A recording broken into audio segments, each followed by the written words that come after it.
aunt, she's in London and she posted it and she's like, my niece, I'm so proud of her. And yeah, so they're all excited. My mom called me this morning. I got a call today. I may need to discuss with you later. A diplomat in Guyana wants to speak to you. Yes, and the UN official, global communication, they also want to talk because they want to bring Caribbeans too. But we need everybody right now. Exactly, we do. Hi, nice listening. Can anybody hear me? I can hear you. All right, so thanks. How are you doing? Great. Thanks. All right. Hi, Daniel. What's up? Hello, how are you? Good to see you already. Hey, see your cap. You know that your cap is not a brand.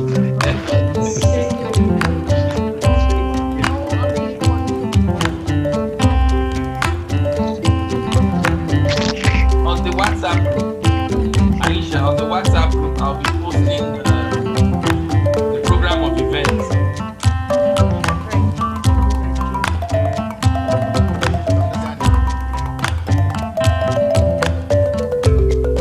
Yeah. Please, I would like to know what time Yes, if you look at the WhatsApp group now, so we're going to have an opening remark, Okay. an introductory stuff of why we are here. Mary would speak. Some youths already. The first set of batch of youths that will make an intervention. Then we now have keynote speaker. Then we now have general intervention. If you go on the WhatsApp group, you will know where you are. I know your name is on the list. I'm seeing your name now. All right. Got it.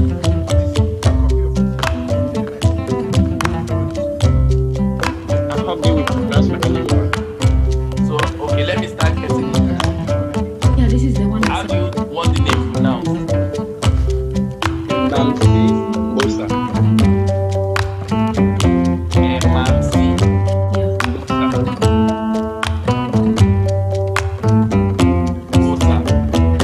Bosa. Yeah. Bosa. Mm-hmm. And let me try it again.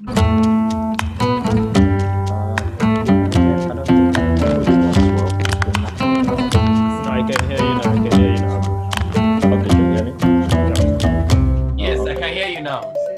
Oh, okay, good. Nice background. Daniel? I like it. Thank you. Daniel, am I audible? Yes, you are. Yes, there's a change actually. This Indian guy.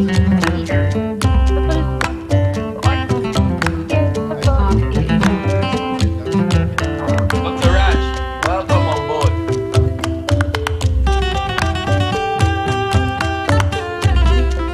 Dr. Raj, good morning, sir. Yes, good morning. Have you, Dr. Raj? Good morning. Am I audible? Yes, you are audible, sir. Okay, that's great. I think we should just run through our audibleness and then Yes. the auditory network. Let's run through it. I've posted on the WhatsApp group the order of interventions. By interventions, we mean the brief speech we'll be making. And because we want as many people to participate as before, priorities will be given to those that are outside the clients that are a bit advanced in network so that we can get to hear what they're saying. So like Nana, I want to hear what Nana has to say because it's outside the client. You understand? India, Asia, Europe, we take priority. Then we now come in. So go to the WhatsApp group. You will see the order of presentation. It will be brief. There's time allocated to everybody, and there are special activities we do in the conference. Is it? It will be easy to follow from time to time. I want SierraCast to say one or two things before we start. Right?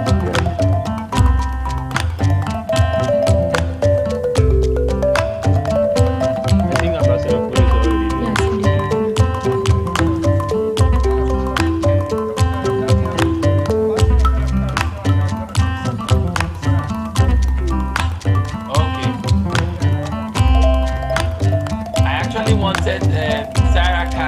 us the rules on how we're going to go about it. I'm moderating quite alright, but it is their platform that we are streaming on. Because once we go live,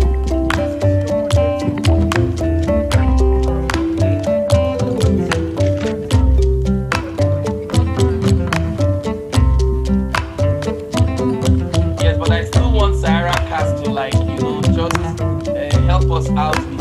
They are very good at TV and everything. Help us out with what are the etiquettes we need to do. Everybody switch off your mic only when you want to speak, and you have to be introduced first before you speak, so that there's decorum. I think the host can be in charge of it. At least when you want to speak, you are the one that are moderating, so you got to know those you're gonna.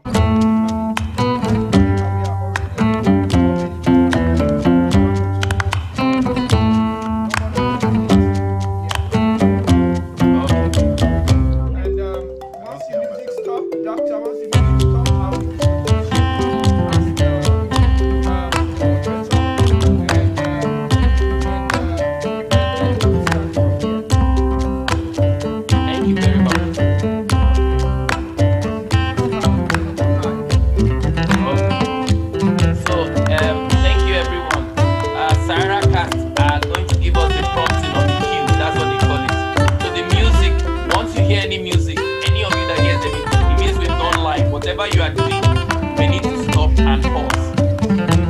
So once we hear the music, it means we've gone live. We've gone live on both Facebook, we've gone live on the Zoom, and we've got live on the YouTube at the same time.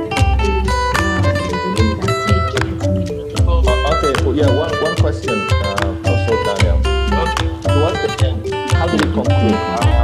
Do we have to really request maybe like a closing remarks, like few seconds word, or after our presentation, that's the end, we are not going to say anything until the end? Let's know from the moderator if you have to give two chances to all the speakers or some of the speakers to give like a few seconds closing remarks before we end.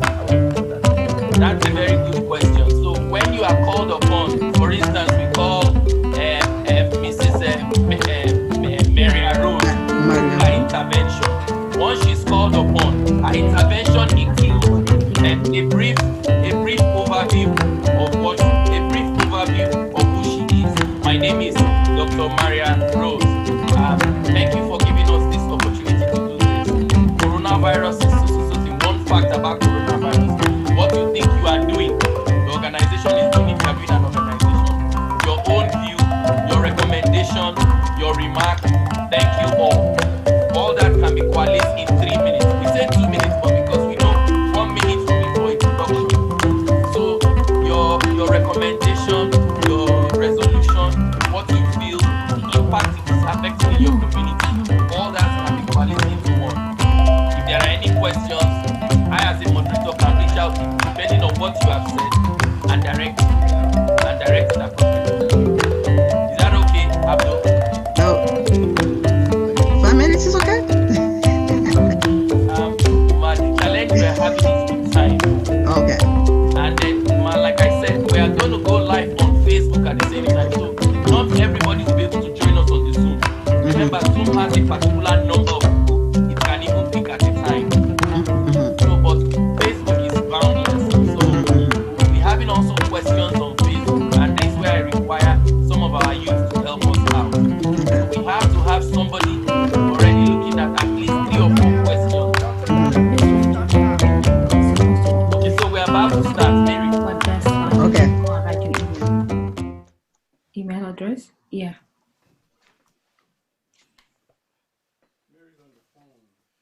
Oh? Mary. Mary, we're going to start.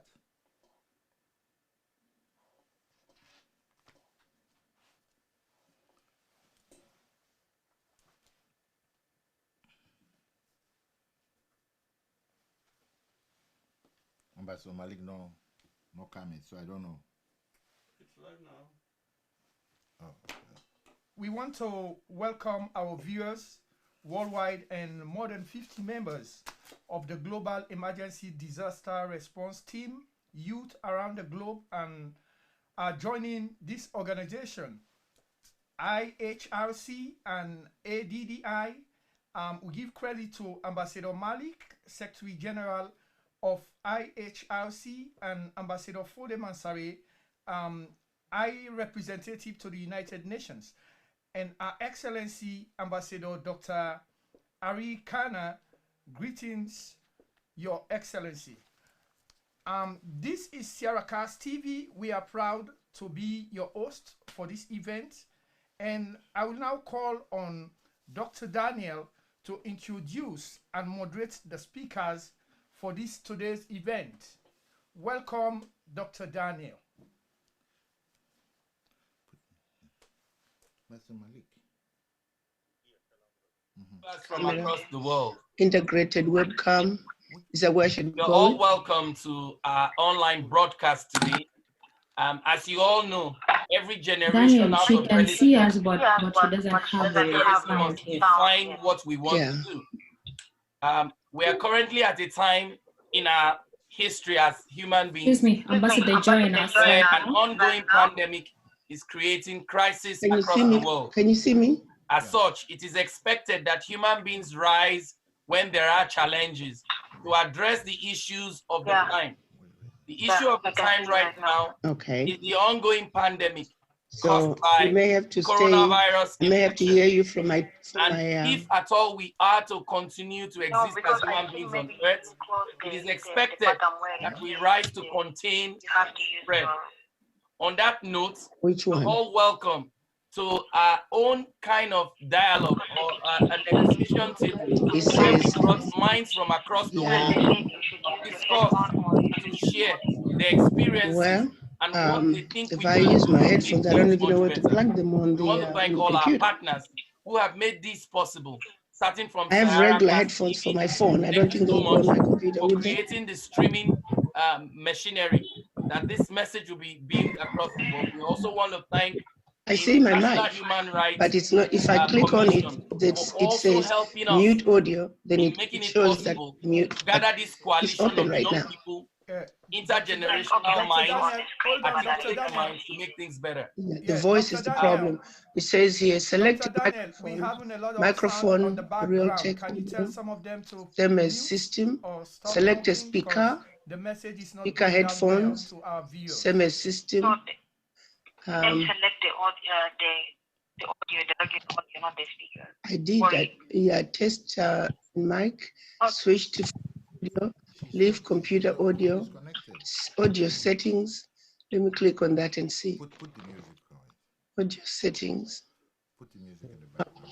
Okay, test speaker. Let's see volume.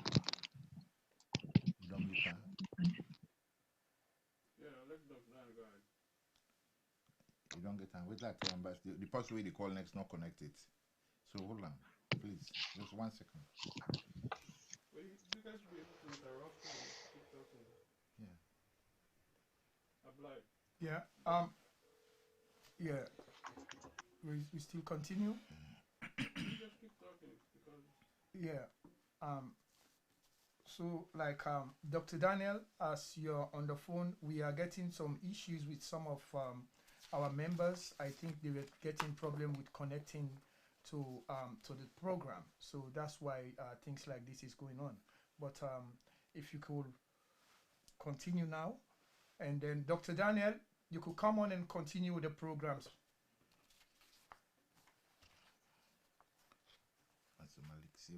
He has given us like a background information. Please just mute all your devices, and only when you are recognized that you can speak. We are living at a time when unprecedented things have to happen. This will be the new way we will be gathering for a long time, especially online. So it's important that we all begin to take the coronavirus pandemic very serious. Again, just to give you background information why we are here. We're here because we are ordinary people concerned about the direction in which mankind is going.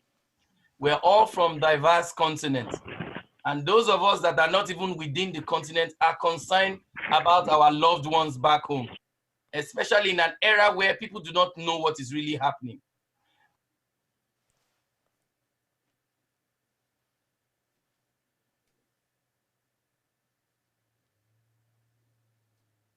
Mute. Yeah, take Dr. Daniel say we lose him. Dr. Daniel, we lose you a little bit. We lose you. We cannot get you, Dr. Daniel. Dr. Daniel, are you there?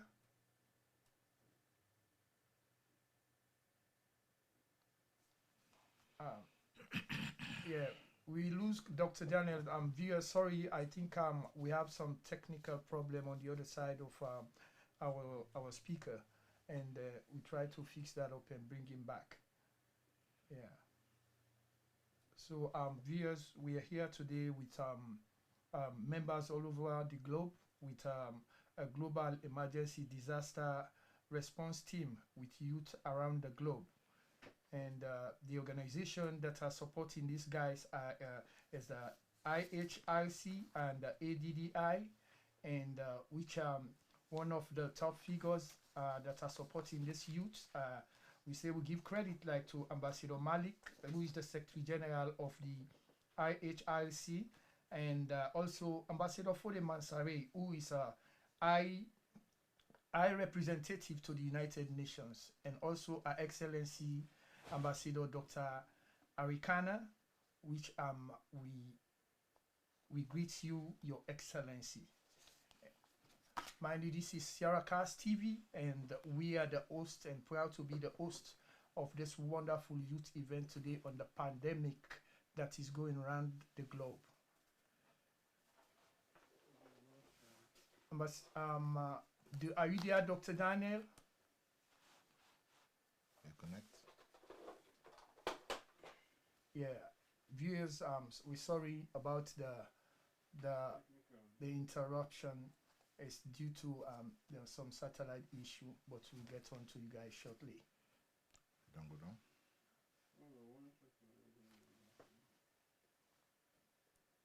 Okay.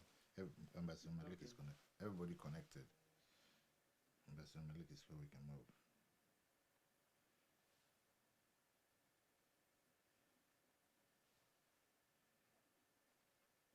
Viewers, we're sorry for any inconvenience. Mind you, this is a global network, and we have members all over the globe that are connected. So it's like the system is overloaded.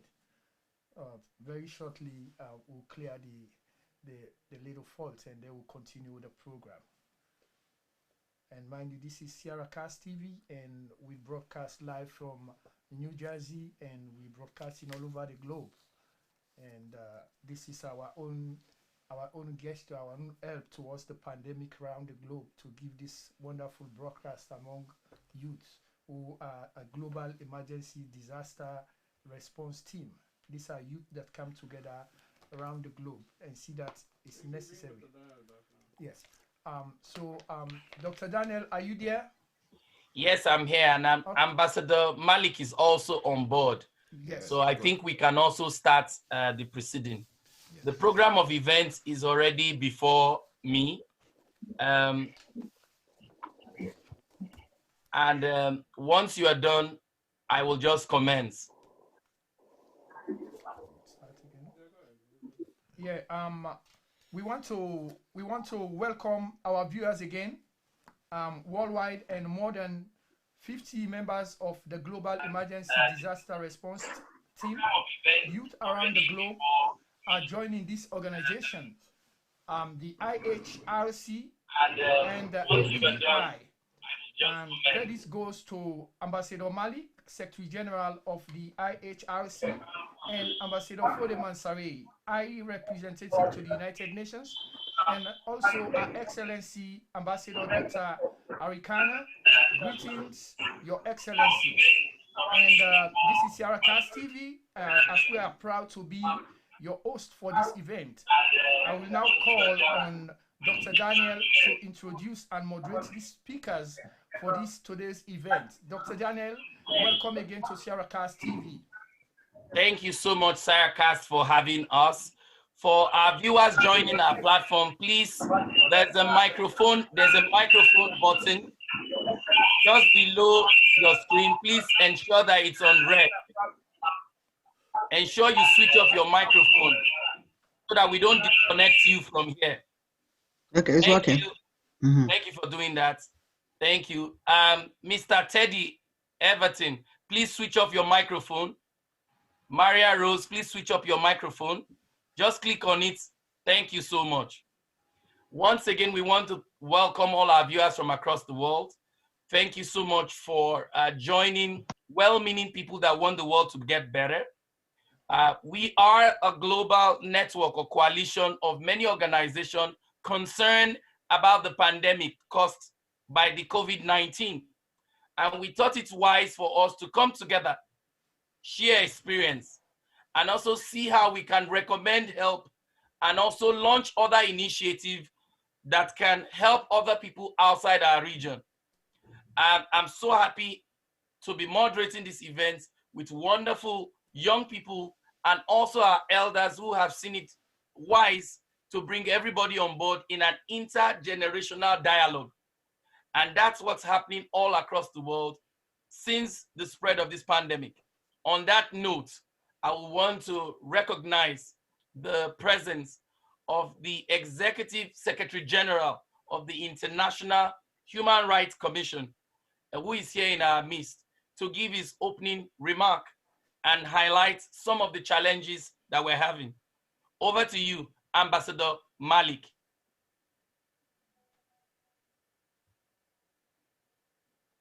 Bismillah ar-Rahman ar-Rahim. In the name of Allah, the most merciful, the most beneficent. My very dear brother, my very dear young leader of the world, Dr. Daniel, I'm first thankful to Allah. You can call him God, Ram, Bhagwan, whatever you call him. I'm grateful to our Creator for giving us this opportunity to lead the world in especially this challenging time. I cannot start without thanking my brother, Ambassador Fode Mansour, who is such a great leader and who's such a great sport, and I'm so proud to call him my brother.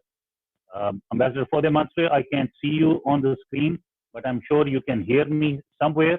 And even if you don't, someone here is going to tell you that I love you so much. My brothers and sisters around the world, first of all, I want to apologize for a little bit of the technical challenges. This is just like my brother, Dr. Daniel, said, that this is the first time we are using such a big platform, and we are trying to work out around the world on using the technology. And this is the first time, so bear with us. Hopefully next time it will be much better. We all know that we are going through the toughest time of our lives. At least I can tell you with confidence that I've never seen such a big challenge in my life. Why this challenge is the biggest one? Because we don't see any solution in the near future. We have big challenges because people are losing their lives around the world, and even the so-called superpowers of the world don't have any resolution so far. No treatment so far, no prevention, which is the biggest challenge. But what we can do as the activists, the human rights activists, as the community activists, as the leaders of the nation, especially you, young people, you are the future of this world. You can definitely make a difference in this challenging time. You can touch the lives, you can make the positive impact in the world. And I'm going to be so proud to work with all of you in this time. It's not just the epidemic, it's not just the disease, coronavirus. It's a lot more challenges which are associated with this. Since the last 3 weeks, we have a complete shutdown in New York, which used to be the business capital of the world. And today, this is the disease capital of the world. I was with the governor's office of New York today. The governor of New York is desperate to look for the medical equipment. We don't have safety equipment for our doctors, nurses, the healthcare workers. So there are a lot of challenges. Another challenge, for the last 3 weeks, people are kind of locked down in their homes. People have, financial challenges. People don't have things to eat. psychological and emotional challenges. People are committing suicide. I mean, this is a lot more than what we can see normally on the news. So you people can make a lot of difference.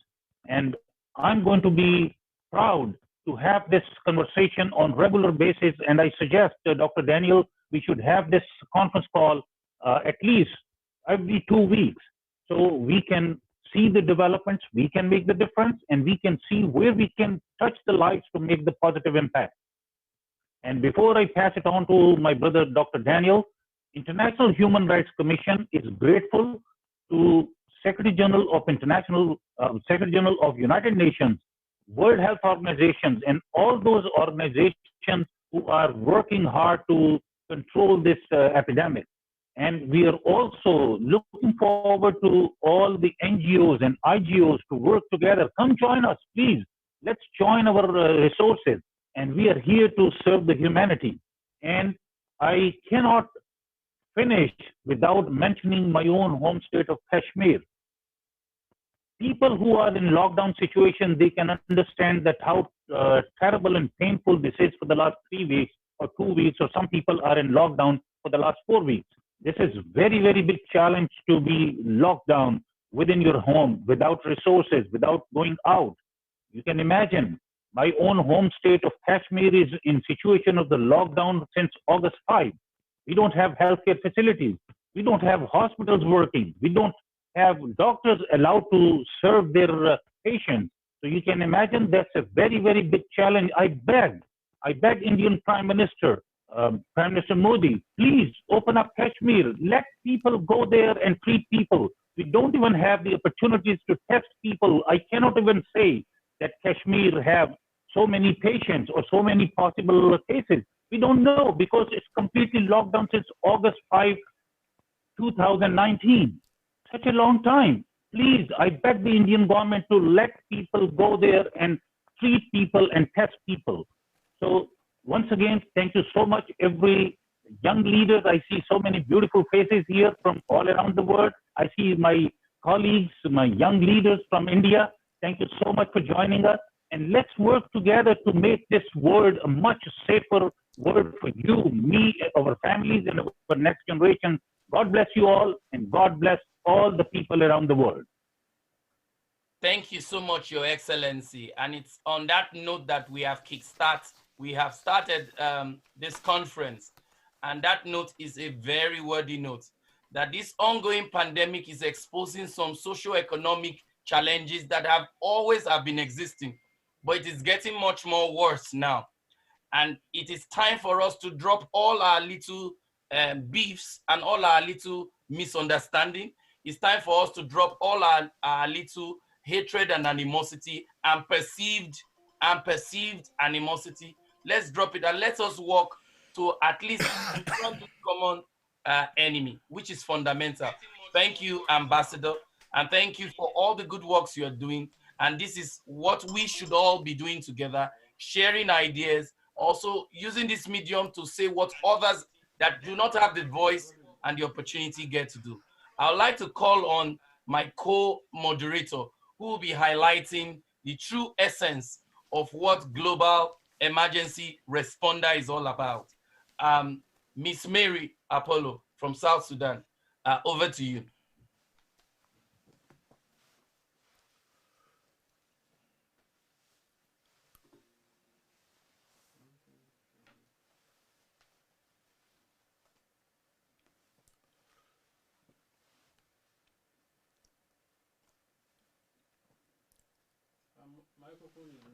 Miss Mary, are you there?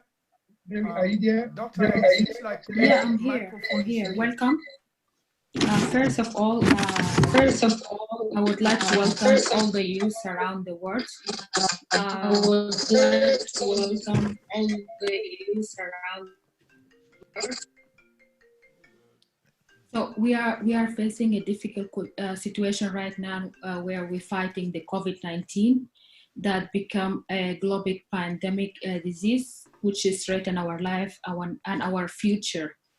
So we together, we are youth from 71 countries. We come together we created this platform called the Global Emergency Disaster Response Network. We want to fight the COVID-19 and put an end to this disease to spread around the world. So our goal is to bring more people to our campaign who are interested in the work we want to do and help us reach more to our communities and get the work done there. So we know that we have inherited a lot of poor governance and socioeconomic system that led us to the situation where we are today. So it's time for us right now to come together, to join this movement and use the reliable resources that we have in our communities to build the institution that we want and to make a change. We have been in these situations before and we have went through it, but this time is a new challenge for us, and we have a lot of reliable resources. We have the internet, we have different networking. So it's we are creating this movement to make a change and fight the COVID-19, and we are asking all the leaders around the world to put an end to this, to put a humanitarian situation for all the citizens or the global citizens around the world. We want them to stop the violence against citizens, the attacks that are taking place by the police and the government system. So we are here together to fight the COVID-19, and welcome to our program. Thank you once again for that resounding summary of what the Global Emergency Responder is all about. We're all about setting aside some of the misgivings, some of the sentiments, some of the things that have held people back, some of the things that have put our brothers and sisters across the continent in a very tough situation. And as Mary has said, that if there's one thing that this virus has exposed, that it has told us now that we do not need to fight, we now need to come together so that we can continue to exist as a human race. Thank you, Mary, for highlighting the importance of us, being in a collective, working as a collective group of people, because it is only when we work together that we're able to really put our resources together and address the COVID virus infection spread. So on that note, I want to recognize the presence of Her Excellency, former ambassador to African Union representing us in the United States. Her presence here is important. She's our keynote speaker, but before she comes on board, we want an introductory remark to be made by one of our great leaders who has helped us to come up with this idea in the last 1 week. Ambassador Fode, the International Human Rights Commission representative to the United Nations and one of our leading African diplomats here in the United States and also on the continent. Over to you, sir, to make your intervention. Greetings, Excellencies, esteemed colleagues, our beloved youth, ladies and gentlemen. Thank you, and thank you to all of you. Today, the world as we know it has changed. It is a new dawn and a paradigm shift, with the coronavirus posing severe challenges for every single human being and nation across the globe. But most importantly, it poses serious health and economic threats for Africa and impoverished nations who don't have the developmental structures to face the scourge of the COVID-19 pandemic.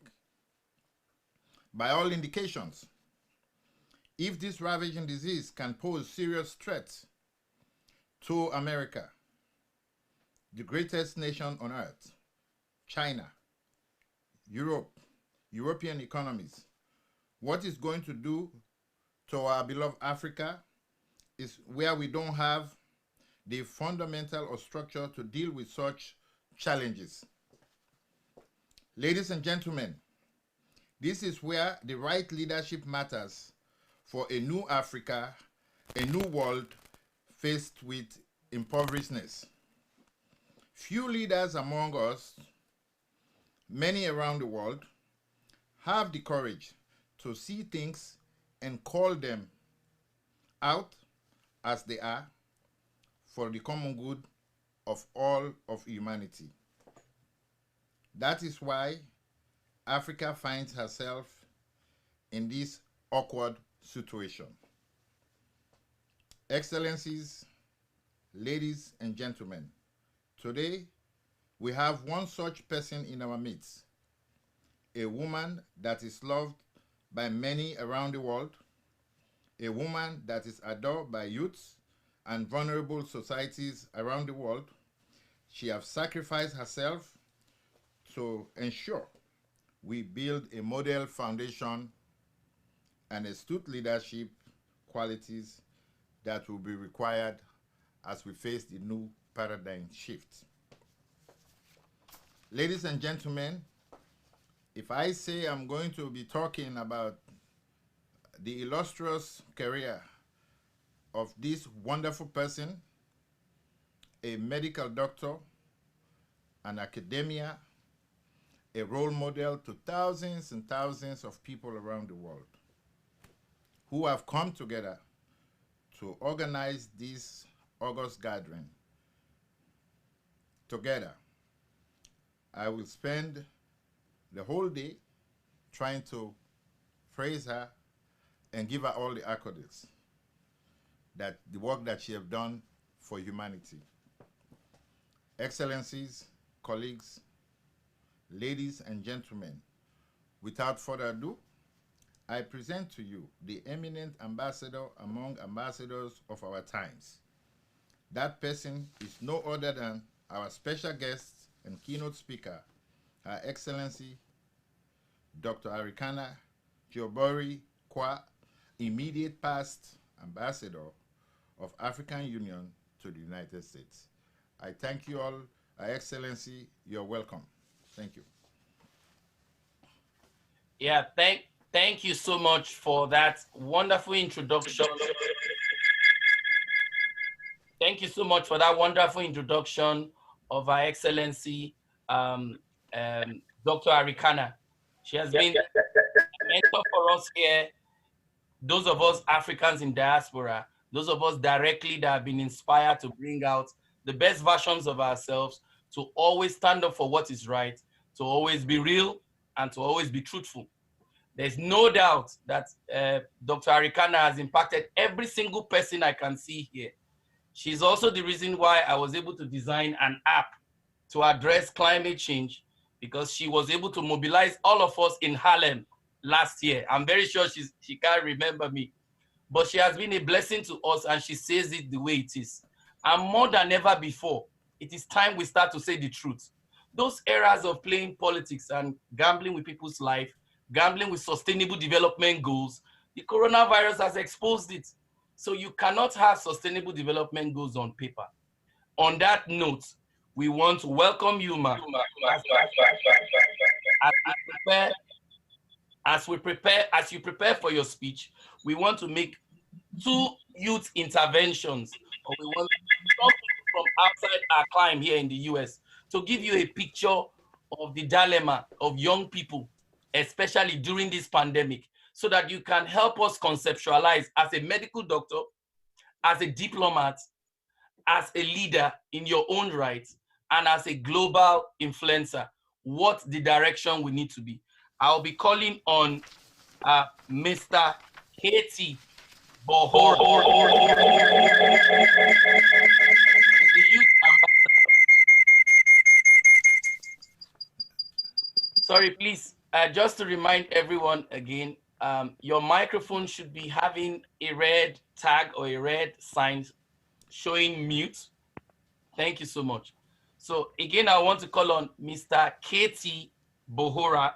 He's a youth representative, a businessman, to give us in few minutes what the impact of the coronavirus has been as a young man in business, and as a young man involved in global international trade.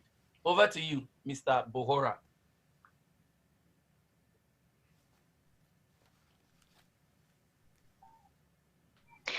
We have Mr. Devendra in his place. He'll speak on his behalf. Go ahead. Yeah, hello everybody. Thank you for giving us such a good platform to speak on whatever is going on currently around the globe, specifically in regions which have been affected by this all around the world. Yes. Thank you, Ambassador, and thank you, ma'am. And thank you for organizing this for all of us to provide such a good facility to us to speak on what's actually going on. So first of all, it's like I'm on behalf of Mr. Katie, like he was a businessman. I'm a student of international business. Like right now, I'm studying international business. So I can just tell you what are the impacts of this coronavirus on the global outrage, on global business, and specifically in my region. So only we are counting only 2 to 3 of the facilities which are being boomed right now in our country. Like in country India, it's been locked down since 25th of last month. And the things which have been impacted due to this are like everything, like trading, fishery, everything, whatever you, only the pharmaceutical industry and the agriculture industry and the health industry, those are working on right now. And the essential goods which have been provided to all the people, those are working right now. Other than that, whatever comes under the business sector, maybe it might be in private or public sector. All the things have been impacted due to this. And largely, currently the India is facing losses around approximately $5 billion per day due to shutdown. So it's going to go till 21 days currently, and we don't know how many days it is going to be extended. So this is where country is facing a huge problem, and afterwards there is this problem of laborers, migrants, which is going on in our country. Like the sector which is like not economically developed and who works on daily wages and the labor class, like they don't have the ability to survive for 21 days. Like 21 days is like a huge time, and for them to just provide basic necessity, it has been difficult. Still the government is trying. So like government has announced a package of around $23 billion to help those poor and needy people and to provide them basic necessity of life like food, shelter, at their places where they are being staying, and providing them the health facilities whichever are been required in this field. And other than this, the business, the economy which is going to suffer after this is going to set back the country around 2 to 3 years back. And we can say that there is this stern steps should be taken by the government to help them. Like whenever it's possible that the industrial sector and the private sector both need the help from the government to stabilize the condition which is going on right now. So it in the first quarter of the year, the financial crisis are going to happen, and the growth is hardly been termed from anywhere from 1.5% to 2.5%, which is going to increase in the second quarter around 3 to 3.5%. But still the government and the world agencies like the international monetary policies and the World Bank, they need to support those countries, the developing countries, which are not having such facilities with them to withstand the effect, the aftermath of the virus spread. It's like there is going to be unemployment all over the place. Yes, because of that, the sector which has fallen, the stock exchange which has fallen, they need at least a boost from government and all over the agencies to restabilize their situation into this. And that's why, yeah, so this is what our country has been suffering. And the global measures, like in the African continent, we can see that it has not spread it yet. But a lockdown which is going to happen sooner or later, the people over there, the working class, they are going to be impacted so much. They needed, they need a specific guidance to them so that they don't panic in such kind of situation.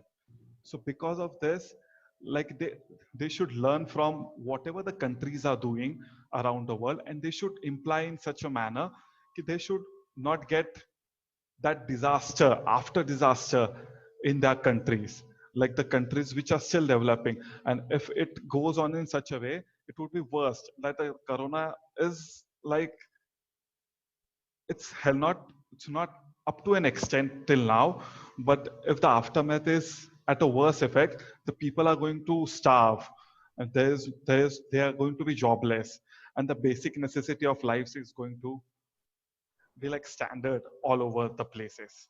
Yeah, uh, yes, thank you so much, Vendra, yes, and thank you for really yes, giving us an overview of the challenge in India with respect to the socio-economic stagnation that is going on as a result of the lockdown, and the fact that every other continent or every other nation should look at what is going on and start to prepare mitigation packages in the sense of stimulus packages that you can give to people, incentives you can give to people, providing simple basic things like mobile toilet for those that do not have, ensuring that food prices are being regulated properly so that people do not hoard or people do not abuse it. It's good that we have a good, clear idea from a young man like you. You have a future ahead of you. You've seen this. We just hope that you've learned from that. On that note, I want the ambassador to also hear from one of our young people just like you, doing very well for us in West Africa. I want to call on Mr. Abdul to give his intervention in 2 minutes. Mr. Abdul, over to you. Please, your name and your region. Vendra, before you go, which region are you in so that the ambassador and our viewers know where you are calling from? so I'm speaking right now from India. What Yeah, city in India, please? India, it's like Pune. It's Pune. Maharashtra, Pune. Yes. And thank you for listening. Thank you Thank you. for giving me this platform. Thank you so much. Yes. Please mute your mic, and then Mr. Abdul, over to you.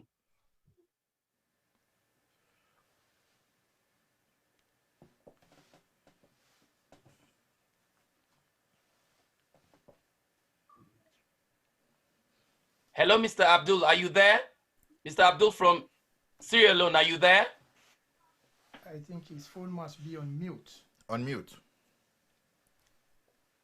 Just tell them to remember to unmute their phone. You just Dr. Daniel, just tell them to Yes, unmute yes, their I am phone. here. Oh, I thought you sorry, I didn't get the name fully. So I thought you were talking about, you were mentioning someone else to come on board to speak. Okay, go ahead Yes, and I am make an here. intervention. Sorry for that. Yes, sorry.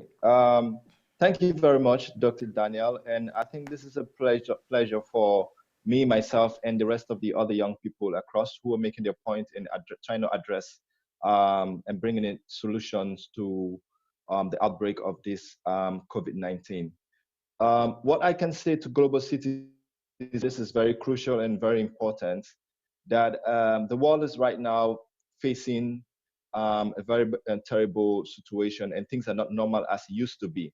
But at this time, in the midst of this crisis, what I can say to global citizens is to speak faith and not fear, and to give hope to everyone right now around the world.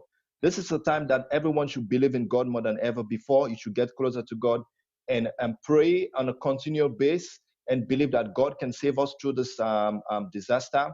And also, we understand that the coronavirus had impacted religion in so many ways, including the cancellation of church services and then pilgrimage surrounding observations and festival.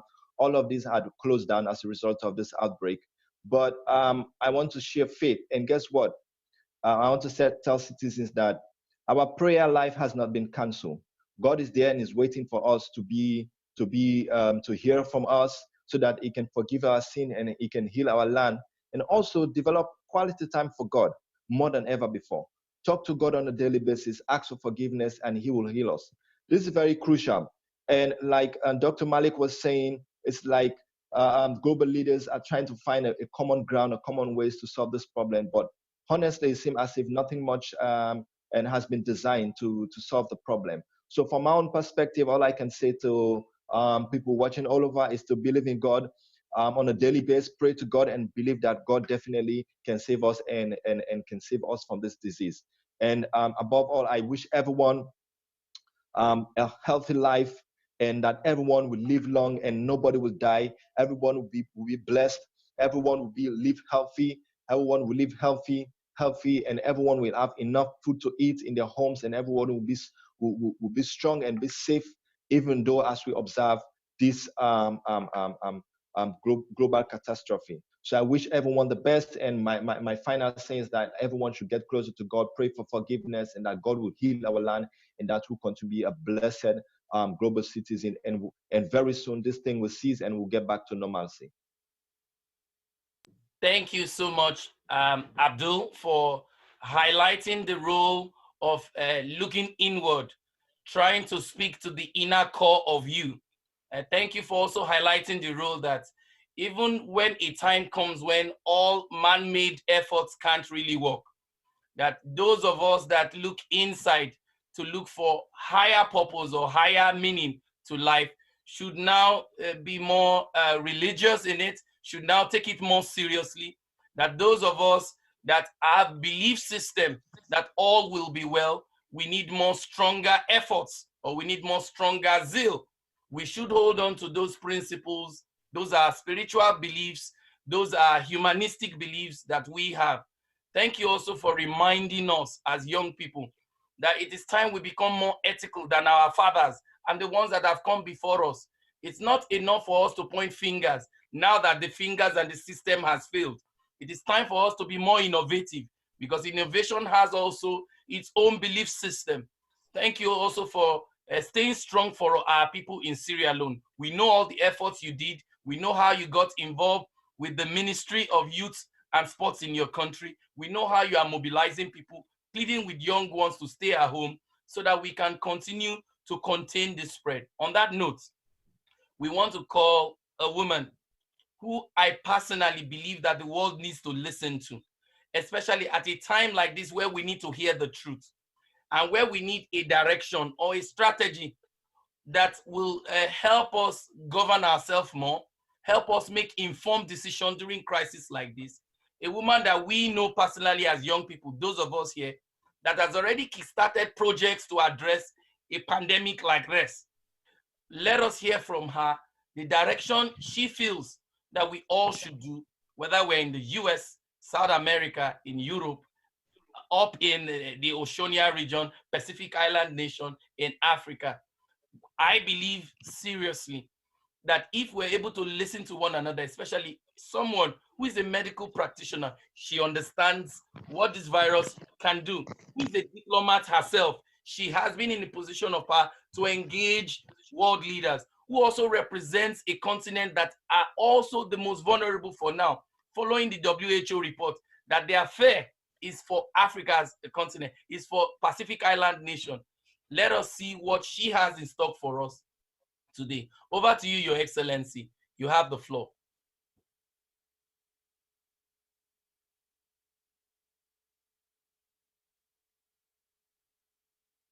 Citizens of the world, thank you for having me.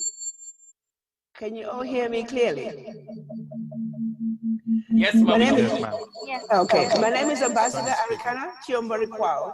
I would like to take a moment to appreciate all the youth of the world, and particularly the organizers of Dr. Daniel, this particular event. You have to turn her mic off. I have to turn the mic off. There is an echo. Are you watching the stream also? If you're watching the screen, you have to. The stream, the live stream. How is it now? She's watching the live stream.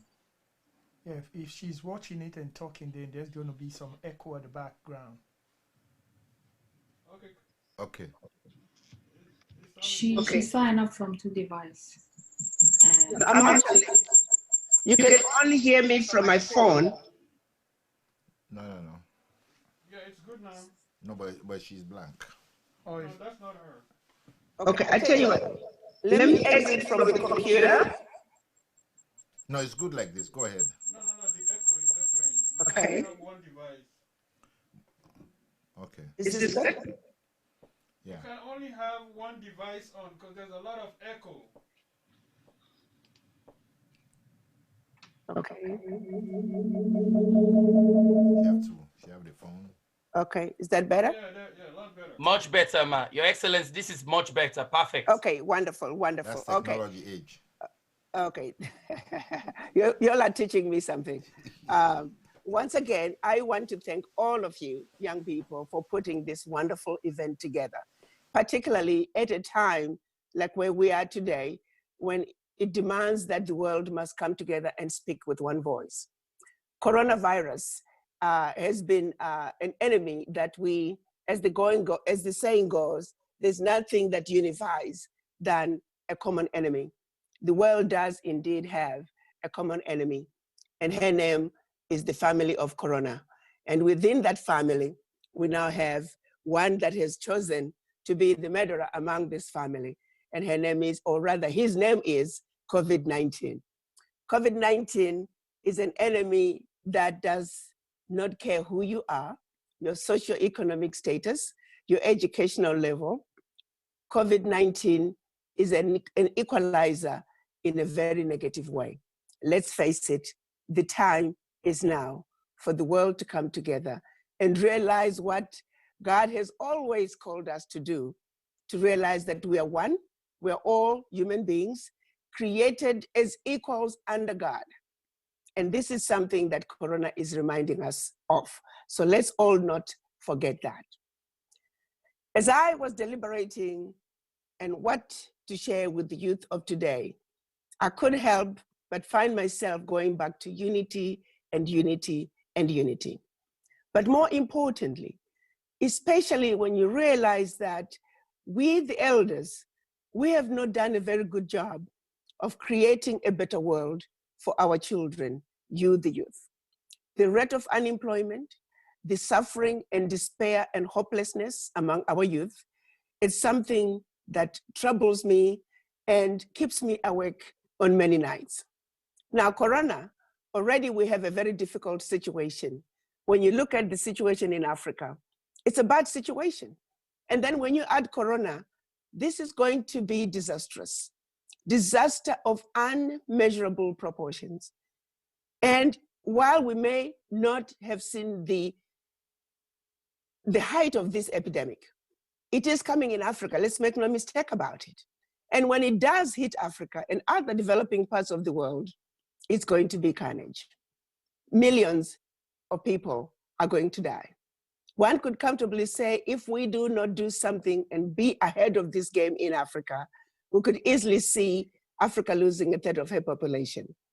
Let's face it, the challenges for Africa are huge. The measures that we can take in the Western world, isolation, social distancing, they're not practical measures in Africa. Look at a family that has to go to the market every day to get food.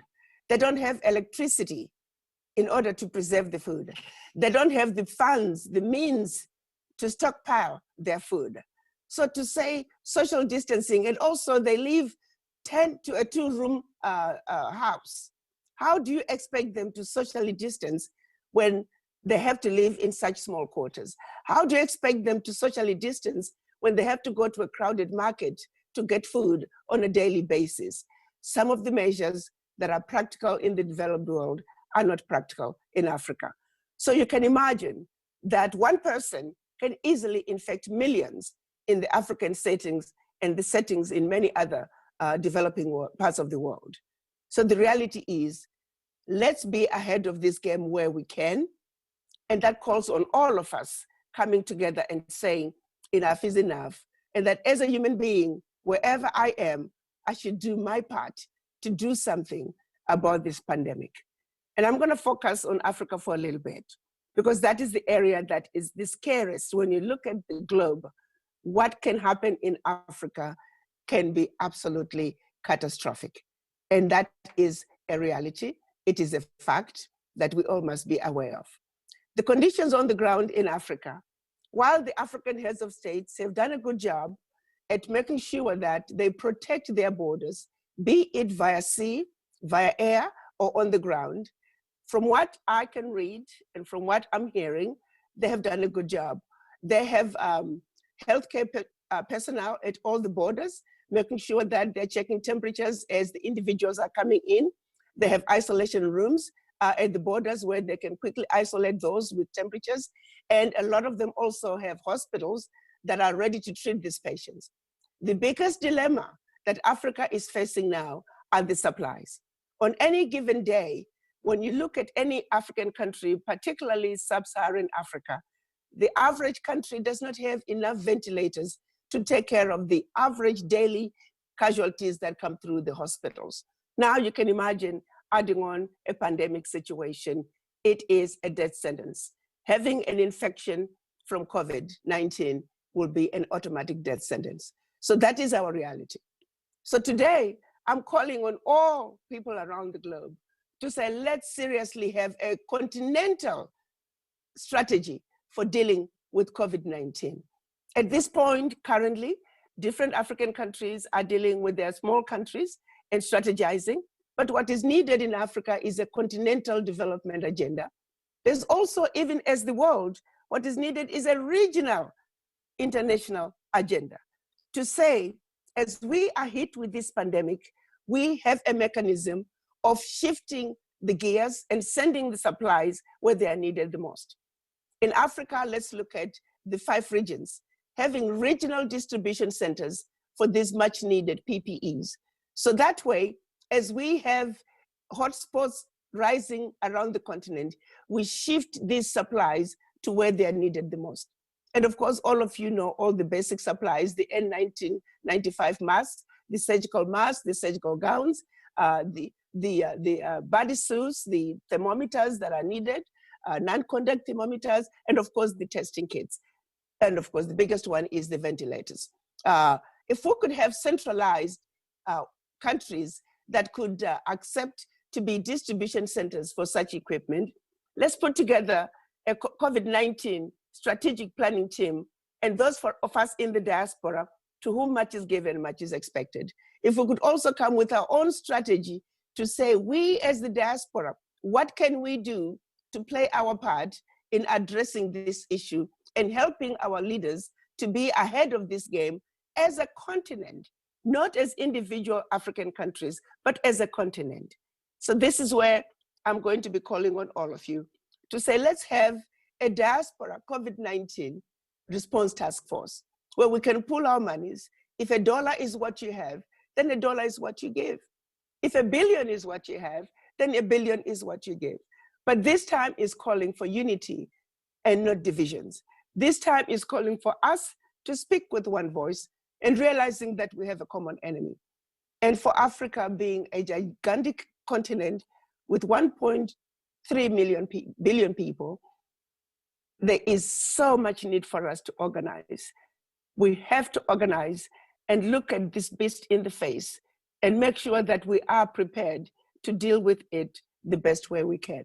There are many organizations that are giving money to Africa in haphazard ways, giving funds of $1 million to a country. I don't know what that will do to a country, but if those funds could be pulled together in a centralized way and truly begin to address the issues that are crucial at this time, even down to even addressing the issues of the overcrowding in some of the some parts of Africa, especially the big cities. It's a lot cheaper to build low-income houses than to then have to fund the consequences of COVID-19 when the pandemic hits at its peak in Africa. It is going to be horrific. It's going to be a catastrophe. It is an unimaginable situation that I don't even want to even think about. So I'm calling on the world to really look at Africa as a continent, and also to say we as the diaspora, we must also come together. And I'm speaking to African diaspora at this time and Friends of Africa to say, let's look at this beast in the face and let's be realistic about it. Our brothers and sisters, our mothers, our aunts are going to perish. And we have time right now to do something about it. So I've created an organization called African Diaspora Development Institute, where I hope we can all come together and look at this beast in the face and say, we are in a position to do something, and let's all do it. Let's raise funds. Let's begin to purchase these needed supplies that are going to protect our first line defenders, the doctors, the nurses, the clinicians in the clerks in the hospitals, the janitors in the hospitals, the policemen. Those are the first ones who are going to die. And when they die, Africa is finished. Let's make no mistake about it. So the sooner we begin to stockpile the needed supplies, the better off we're going to be. Several countries in each region have already agreed to be the distribution centers for these supplies. So in a very organized way and in a very strategic manner, let's make sure that our first responders are protected because they are our first line of defense. But let's also make sure that the necessary information and the necessary living conditions are created in order to truly address the issue of the spread of this monster that has chosen to besiege the world at such a time. But it also may be a reminder that when it's all said and done, e pluribus unum, out of many we are one. Each and every one of us, we have a responsibility to do something of what can be a pandemic of unmeasurable proportions on the continent of Africa. So I'm counting all of you to log on to our ADDI, OUR-ADDI.org and contribute to the ADDI COVID-19 Task Force, ADDI COVID-19 Task Force, and contribute whatever you can to this noble cause, because Africa is calling for a continental approach to address this issue, to address this monster that has chosen to invade our homes. But let me also talk about what we can do as individuals. You see, COVID-19 is a murderer who has decided to invade our home. When the murderer invades your home, how prepared are you to fight against this murderer? Are you going to find uncles and brothers who are ready to fight this monster and kill him? Or are you going to be, or is the monster going to find a grandmother who's sitting on the couch, ailing, and can just be totally overtaken, and COVID likes to multiply? COVID will start having babies, and before you know it, the body is overtaken. By saying COVID is invading your home, the home is your body. Are you prepared to defend your body? Are you eating right? Are you telling yourself, yes, this is a stressful time, but I'm not going to waste valuable energy in defeating my own immune system by stressing myself over things that I have no business stressing about?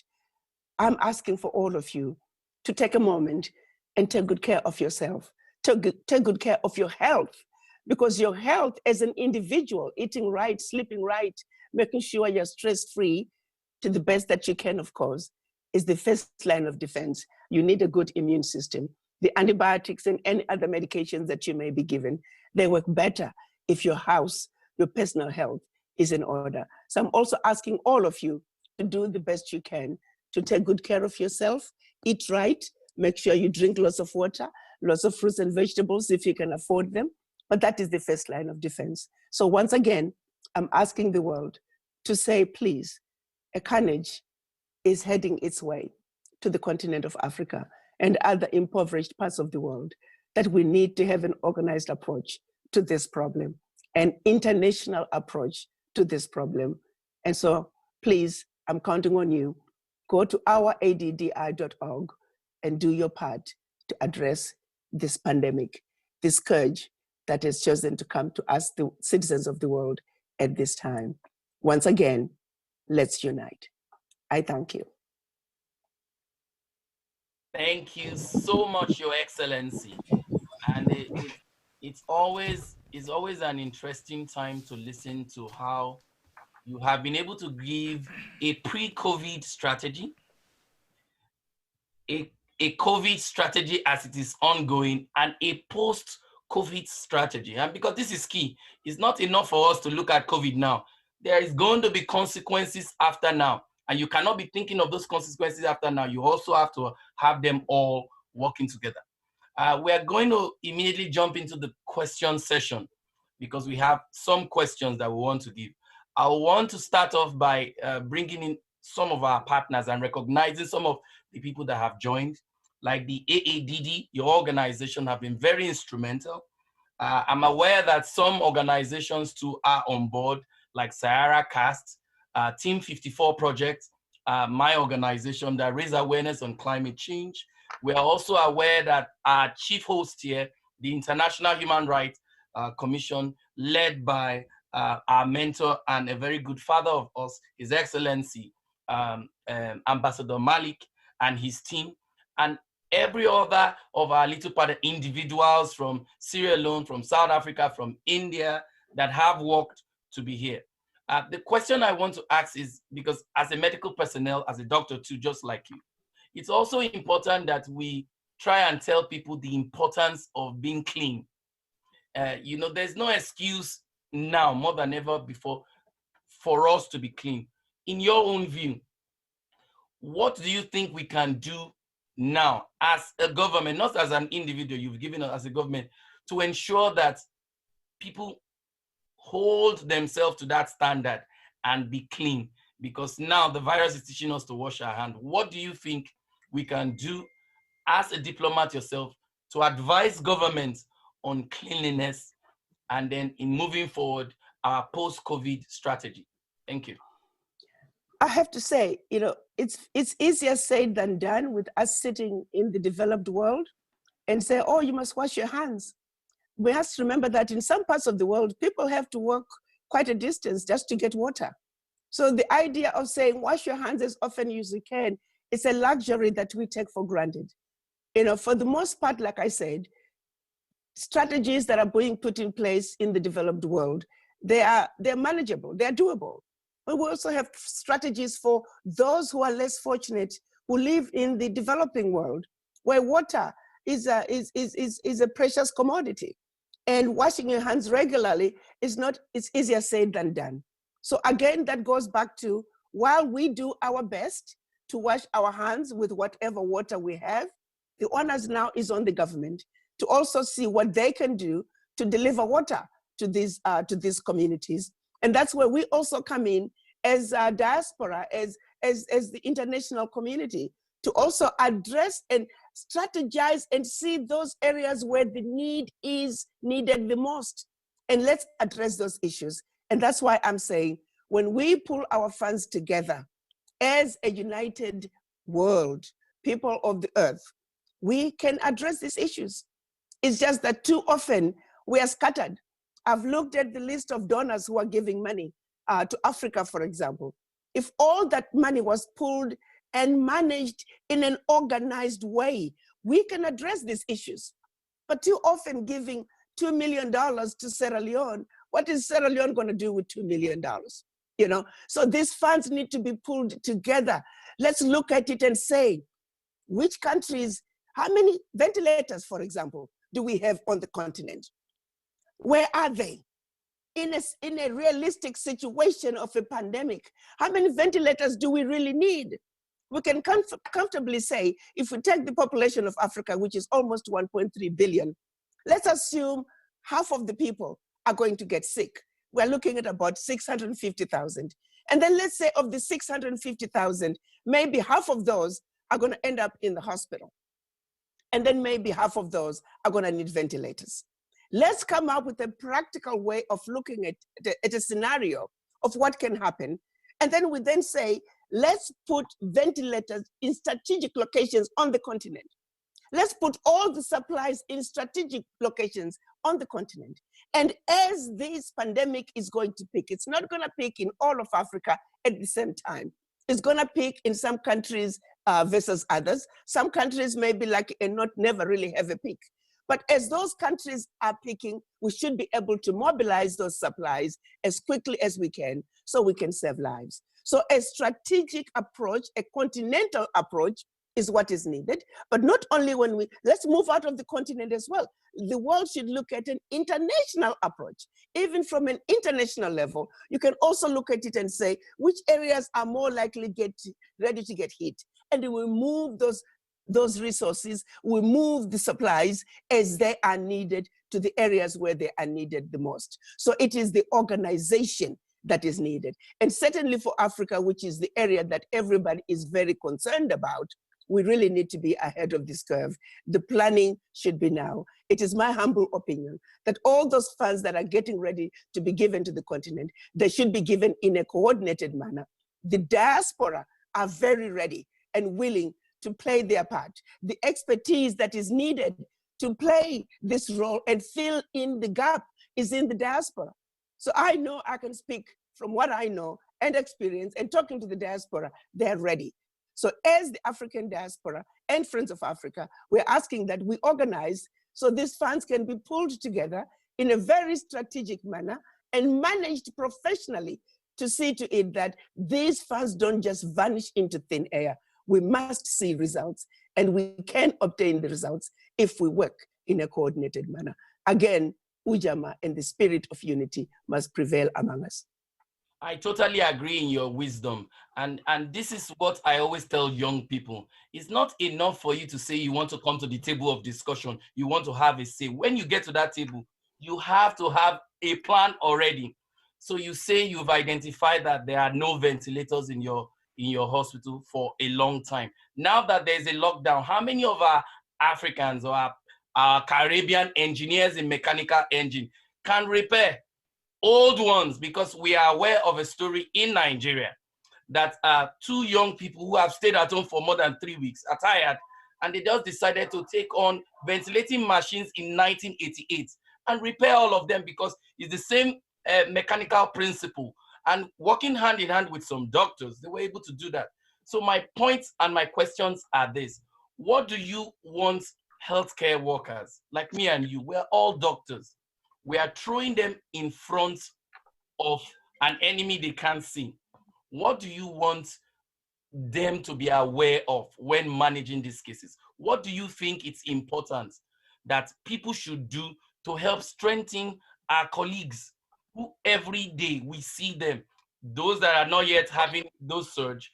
What do you think is an important strategy for them personally, and then for government to strengthen their hand, and then our general people, while we give SierraCast the next question section? Thank you, ma'am. Well, the bottom line is let's tool our brothers and sisters, the first line responders.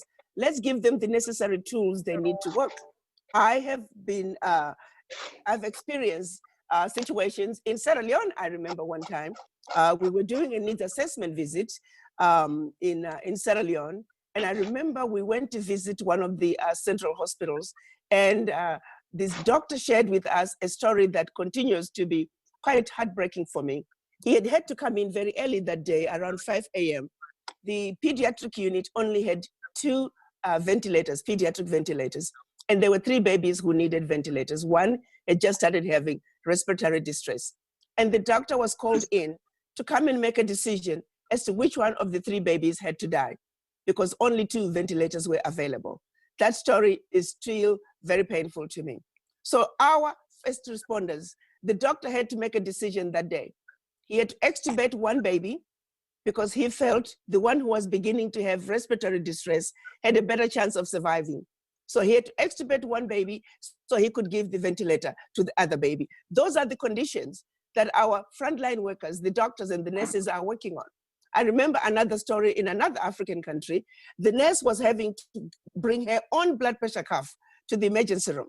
The nurse was having to bring her own glucometer just to check blood sugars for patients as they come through the emergency room. We are talking basics that we need to do our part.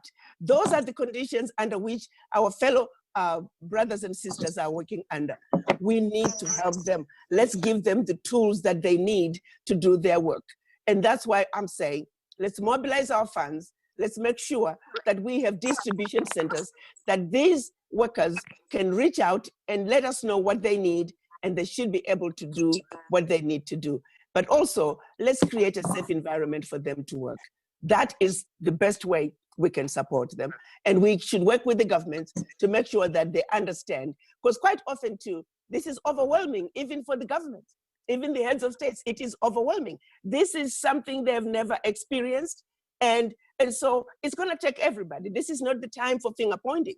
We're simply having to say, this is the reality, this is where we are now. We're not going to point any fingers. What do we need to do to move forward? Our frontline workers, they need the tools that they need, and this is where we come in. And it is everybody's responsibility to make sure that we protect them, because when we lose our frontline workers, we're done. It's finished. The healthcare system collapses and everybody is done. So that's how we can help. Thank you so much, Ma. I can see a round of applause. I would want to thank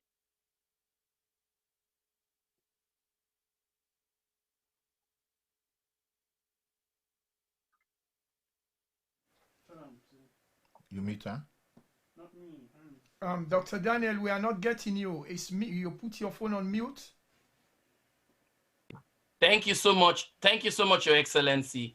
And I will want you to hang around just a little bit. I am aware that there are other interventions and other platforms that you are supposed to be on also. We want Mary, my co-moderator, to come on board and to give the list of other people that are willing to make intervention across the world. Mary, over to you.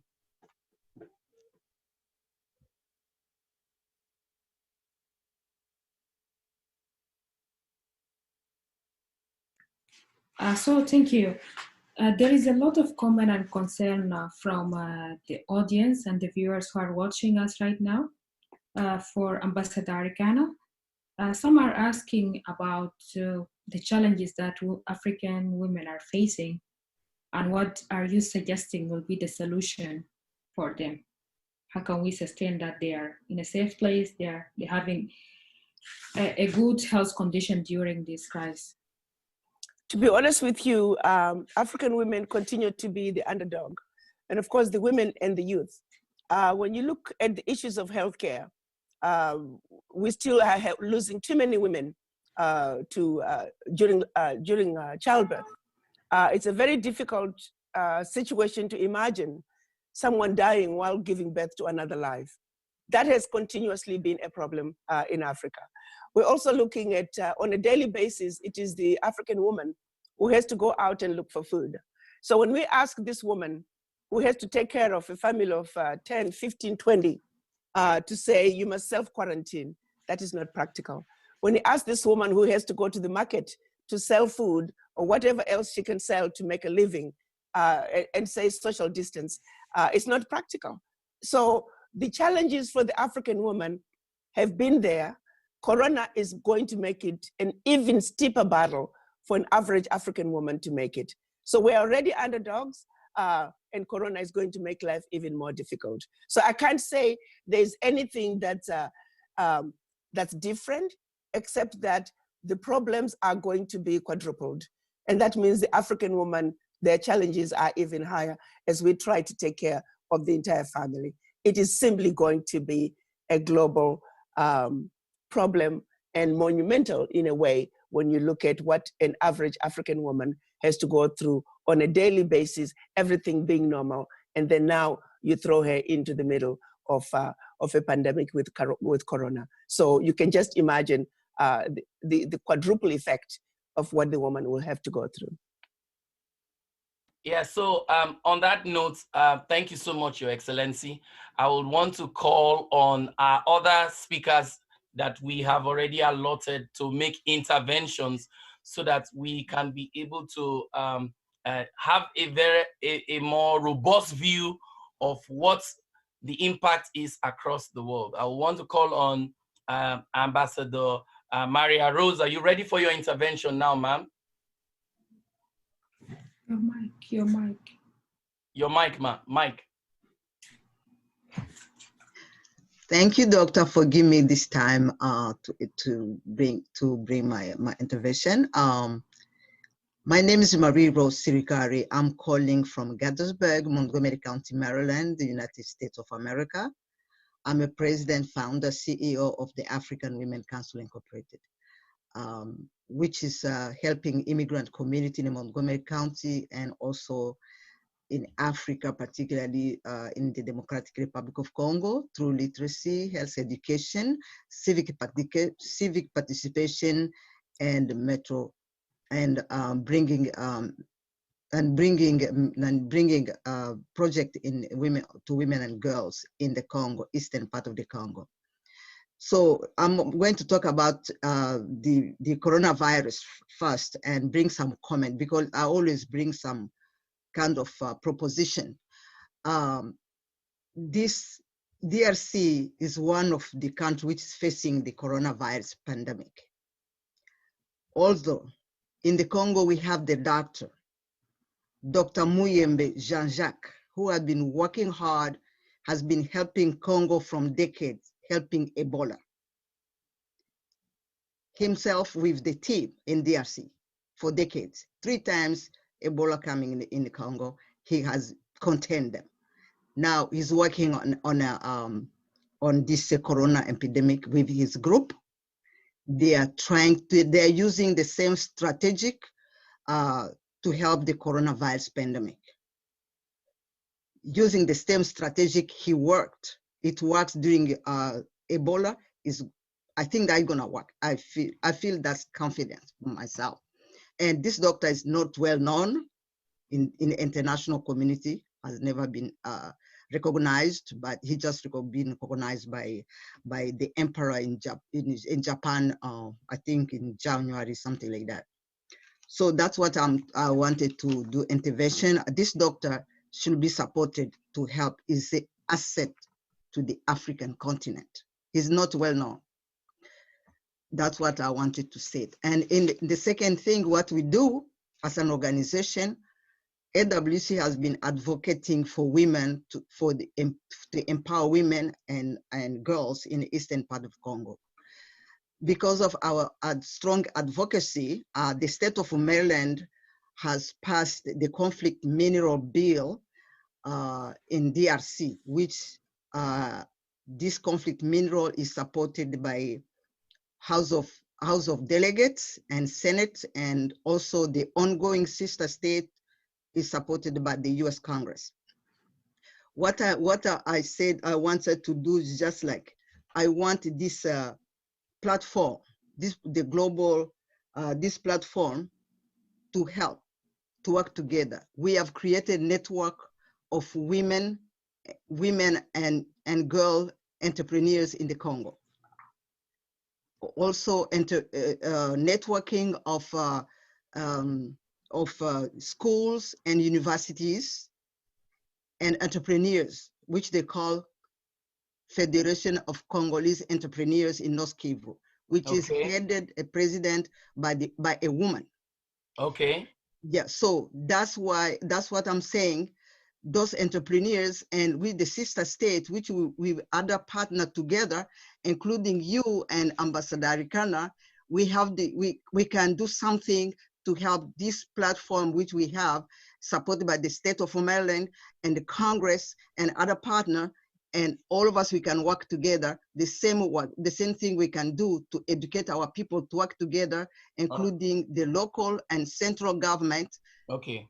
So we can be able to help our people in DRC and all over the world. Yeah, thank you so much, Ma, for that intervention. And again, it supports what His Excellency Arikana has said, that there needs to be a central way, a central coordination. You can do some peculiar things in your country as it fits your peculiarity, but there has to be a central way that we analyze things. If not, everything is so chaotic and resources will be lost. I want to also quickly recognize Dr. Singh to make his intervention. And I'm so happy to also have Dr. Daniel Meshach on board. I will introduce him much later, but Dr. Singh, you have the floor now. Dr. Daniel, welcome. Dr. Singh, over to you. Hello, everybody. Thank you here. Hello, everybody. This is Dr. Rajvinder Singh.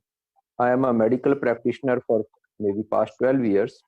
And maybe for 18 months, I had spent in Democratic Republic of Congo. It was once, there was Ebola epidemic in Equatorial province. I had been monitoring the Ebola for past maybe 6 years, and it had been a like challenge for the entire African continent to contain Ebola. So I would just like to compare the. I would like to compare the practices that were following during the containment of Ebola in relation to COVID-19. Yes. So as far as Ebola is considered, it is considered as a like more deadlier disease than even COVID, because in the 2015 outbreak in Guinea, Liberia, and Sierra Leone, there were as many as 40% cases who had died. In last epidemic of Congo, as per the last sit-rep of WHO on 23rd of July 2019, 67% deaths were there. That means 1,743 deaths out of 2,592 cases. So as far as protective measures are concerned, we need to compare, like still few of the countries in the world are still in dilemma whether to implement community care centers or to make the quarantine centers all around their countries. So still like there were failures of community care centers that they called CCC in the western coastal Africa during the outbreak of Ebola. However, later they had introduced quarantine centers which were quite helpful. So I feel that quarantine centers, personally, they have to be implemented. Then Ebola treatment centers were introduced during the containment in Congo during last episode, during the last epidemic in 2019. So such ETCs may be introduced, and in this COVID-19, but only issue is in many of the countries, whatever we are getting through news, that like even those COVID-19 treatment centers are made, but public is not aware. They are rushing to the general hospitals. They are rushing to even maternity hospitals for the treatment of maybe COVID-19, or maybe few of the private clinics also. So those there has to be a campaign, or rather a good communication channel have to be made, that where COVID-19 centers have been made, and in the entire world, it it has to be implemented simultaneously in a proper, nice manner. Yes, thank you, Dr. Singh. I totally agree with you that we need to look at what has happened in the past and then see what is new that the virus, this current new virus, is doing, so that we'll be able to streamline better rather than hit the post and not get our goal. I completely agree with you, and thank you. I want to also call on the next speaker to make an intervention. For those that have questions for Dr. Singh, it will be sent. His reports will be emailed to every single person. Please, on the chat wall, you can put your email if you want to get to him, and then you can get to see his comparison between what happened during the Ebola, which is a more recent infectious disease scenario, and this new one, and then some of the similarities he has been able to identify. However, he has been able to explore that we need to work together, have a central way that we dish out instructions, especially medical instructions, at the same time protect healthcare personnel. I want to call on the next person, Mr. Schiffer. Is Mr. Schiffer there? Yes, I'm there. Go ahead, Mr. Schiffer. You have 2 minutes. Oh, sorry, Miss Schiffer. You know, like Miss, and she looks like beautiful Miss. I'm so sorry, ma. I personally want to apologize. Miss Schiffer, over to you. Thank you so much. Really fine. Yeah. Make your intervention. Hello. Hello, everybody. I am Shifa Mansoori from India. I'm the youth ambassador, and today I'll be speaking that how coronavirus has been impacted towards human resource. So human resource is something which is really important for all of us to, in development of any field in the country.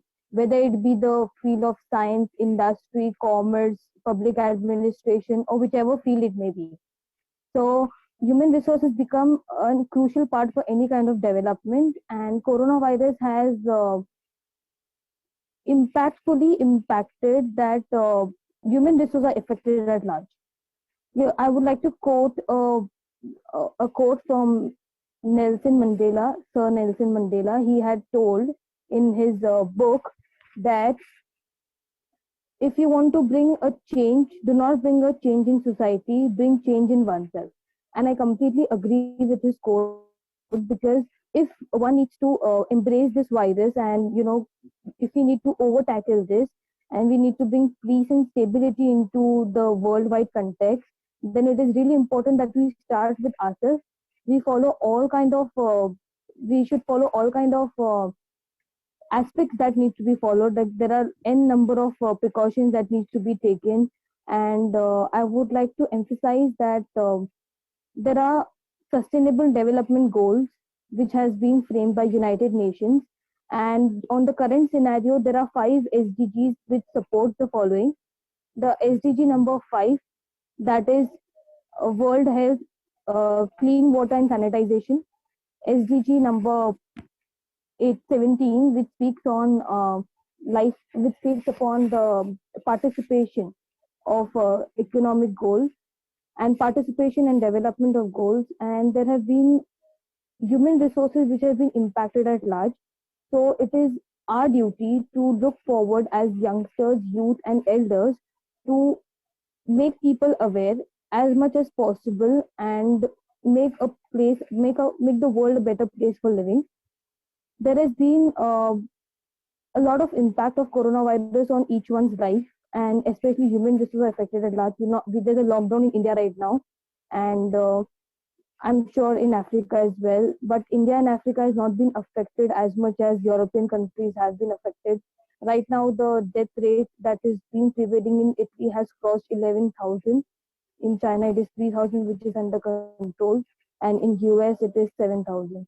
So it is really important for us to take it as a serious note and prevail into our houses, and do not move unless and until it's required.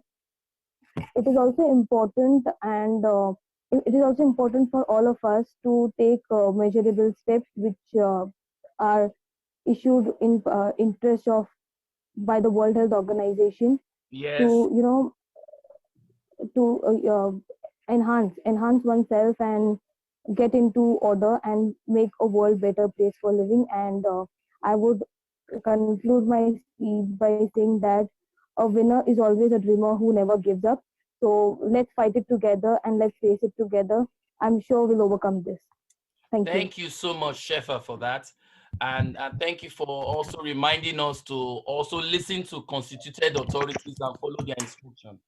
I will want to call on Mr. Mbosa. I want to call on Mr. Mbosa to make his intervention. After Mr. Mbosa makes an intervention, we'll go down to a West African country where Daniel will make his intervention. After Daniel makes his intervention, we'll go to the Caribbean islands where Alicia will make her intervention. After Alicia in the Caribbean island makes an intervention, we return back to Asia where one of our youth representatives will make the intervention. Over to you, Mr. Mbosa. Thank you for holding on for us. Thank you so much, Your Excellencies. Thank you, dear Ambassador Arikana. We really appreciate your intervention, and thank you very much for this platform. So my intervention is on peace building in the time of coronavirus. As of today, countries across the globe need to respond quickly and efficiently to contain this virus. This means that the international community should not neglect situation elsewhere. This includes effort to deal with refugees or migrant populations, many of whom continue to live in limbo and are particularly susceptible to COVID-19. Unfortunately, how can we tell children trapped in conflict zones in Yemen, in Syria, or Libya to wash their hands? How can we tell them to stay home while their homes have been destroyed? Ladies and gentlemen, it is important to address COVID-19 with the seriousness it deserves, both in terms of minimizing the spread and protecting people, but also in terms of anticipating how it might affect our work. Meanwhile, as you know, addressing coronavirus has imposed social distance as a precaution, requiring remote working and virtual discussions where possible, as well as postponing dialogues, events, and meetings. This represents a big threat to peace building negotiation.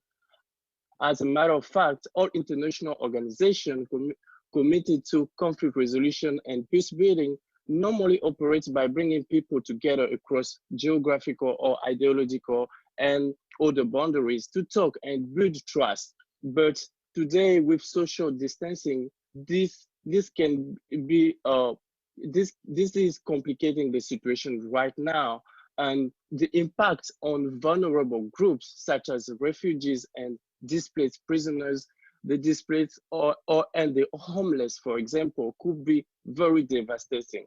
The risk is that powerful actors, instead of coming together to protect most vulnerable and strengthen long-term resilience to shocks, will see commercial gain as we are seeing now, and others are entering into blames game for political advantages. So as an organization, our community need to monitor how the pandemic is affecting parties to the conflict and the impact it has. And to finish, I was going to say that refugees population often are left out of disaster and pandemic, and mostly migrants are often the first to be stigmatized and are often justifiably blamed for spreading of the virus. We have seen it, and we are taking some groups as a prey. We are now developing assault over different communities, for example. This is not right. We need to be especially vigilant and alert the protection risk of other consequences that it may occur on refugees or asylum seekers or internally displaced population. We need to stand together, as Ambassador Arikana just reminded us. If pluribus unum, out of many, we are one. Then if we are one, we can beat Corona. Thank you so much. Thank you so much for giving us another perspective about some vulnerable target group, especially the refugees, and the need for us to maintain human rights, ethics, and codes as we begin to contain the spread of the virus. Let us go to the Caribbean island and get Alicia's intervention in 2 minutes. Alicia, you've been with us all through this period. Give us an overview in 2 minutes to inspire people across the world what you think we should do. Thank you. Thank you, Dr. David. I'd like to say good morning, namaste, assalamu alaikum to all my dedicated listeners, prestigious panel, and honorable guest speaker, Ambassador Arikana. My name is Alicia, and I'm from Guyana, South America, and I'm currently residing in Trinidad and Tobago. My platform today is focused on how COVID-19 has affected the agricultural sector here in the Caribbean, which is a very important sector, as we know, and it has also been affecting the food security sector. Since the COVID-19 has touched base here, we have all our borders, and due to the shutdown, it's been putting a lot of pressure, massive pressure on our local farmers, which has been becoming a major issue since most of the countries here in the Caribbean, especially Trinidad and Tobago, is a large importer of vegetables and fresh farm produce. Hence the reason our land is now, in a very difficult state due to the lockdown. I have been in the process of reaching out to people here in the country and in the Caribbean, advising them to invest their quarantine time in farming, which would help in curbing the problem of that we're currently facing here in the Caribbean. Also, we're having a major issue in Guyana, specifically with our rice farmers. As we know, Guyana is a large exporter of rice, and to the Caribbean country. And our rice farmers are unaware of the seriousness of COVID-19, and they're exposing themselves, they're not taking the necessary precautions as they should. And it is my fear, it is my greatest fear that our rice industry is in jeopardy due to COVID-19. I've also been making a lot of attempts to reach out to my local community back home to with confidence that my people will heed me and understand the seriousness of this dangerous pandemic and that they will get the message and save our rice industry. Okay. I thank you all. Thank you all for this opportunity, for this platform. Thank you so much. Thank you so much, Alicia, for giving us a very fresh perspective about the disruption in the supply chain, especially the disruption in the supply chain with respect to agricultural product.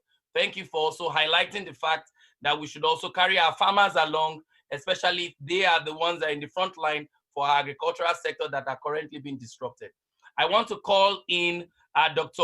Malik, Dr. Meshach from West Africa, to give us an overview of how we can use innovation and the innovative things young people in his country are doing to recycle ventilators. And I want Ambassador Malik and Ambassador Arikana to listen to this wonderful young man all the way from Jos. Over to you, sir. All right, thank you, Daniel, and good day to all of you listening. Yeah, I'm Dr. Daniel Meshach. I'm a family physician at the Jos University Teaching Hospital in Nigeria. You know, we have also been up and doing concerning this pandemic.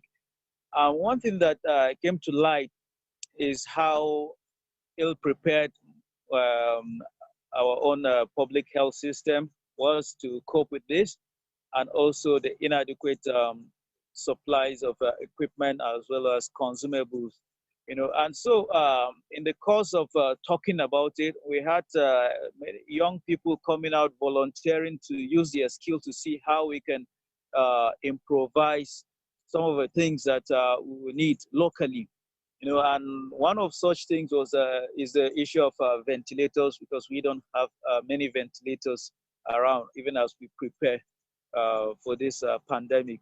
And so recently, about two young people volunteered. They came to the hospital that they are thinking of constructing ventilators.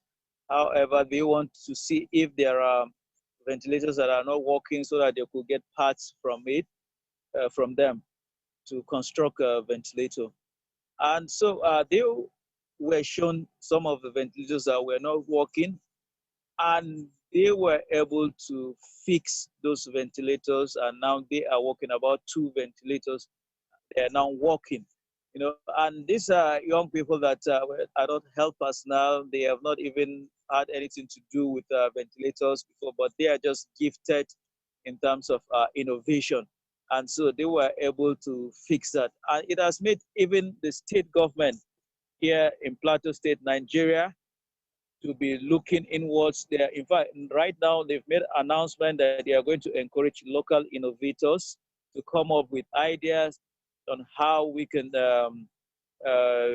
fight this, we'll come up with an innovation, things that will help us to fight this pandemic. So I think that it is something that, you know, worth talking about.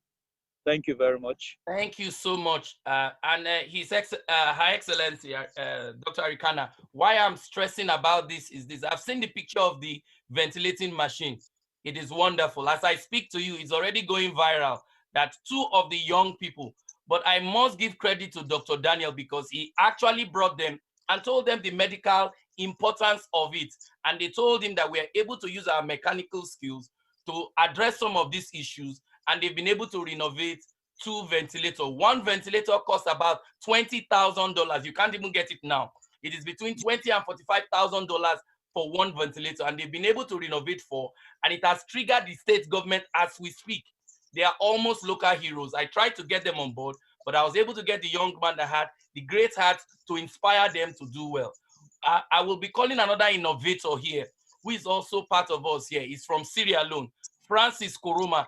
Please tell us your innovation and how you think it can help in addressing the coronavirus with respect to containing water and providing one of the essential components that will address our current situation. Go on.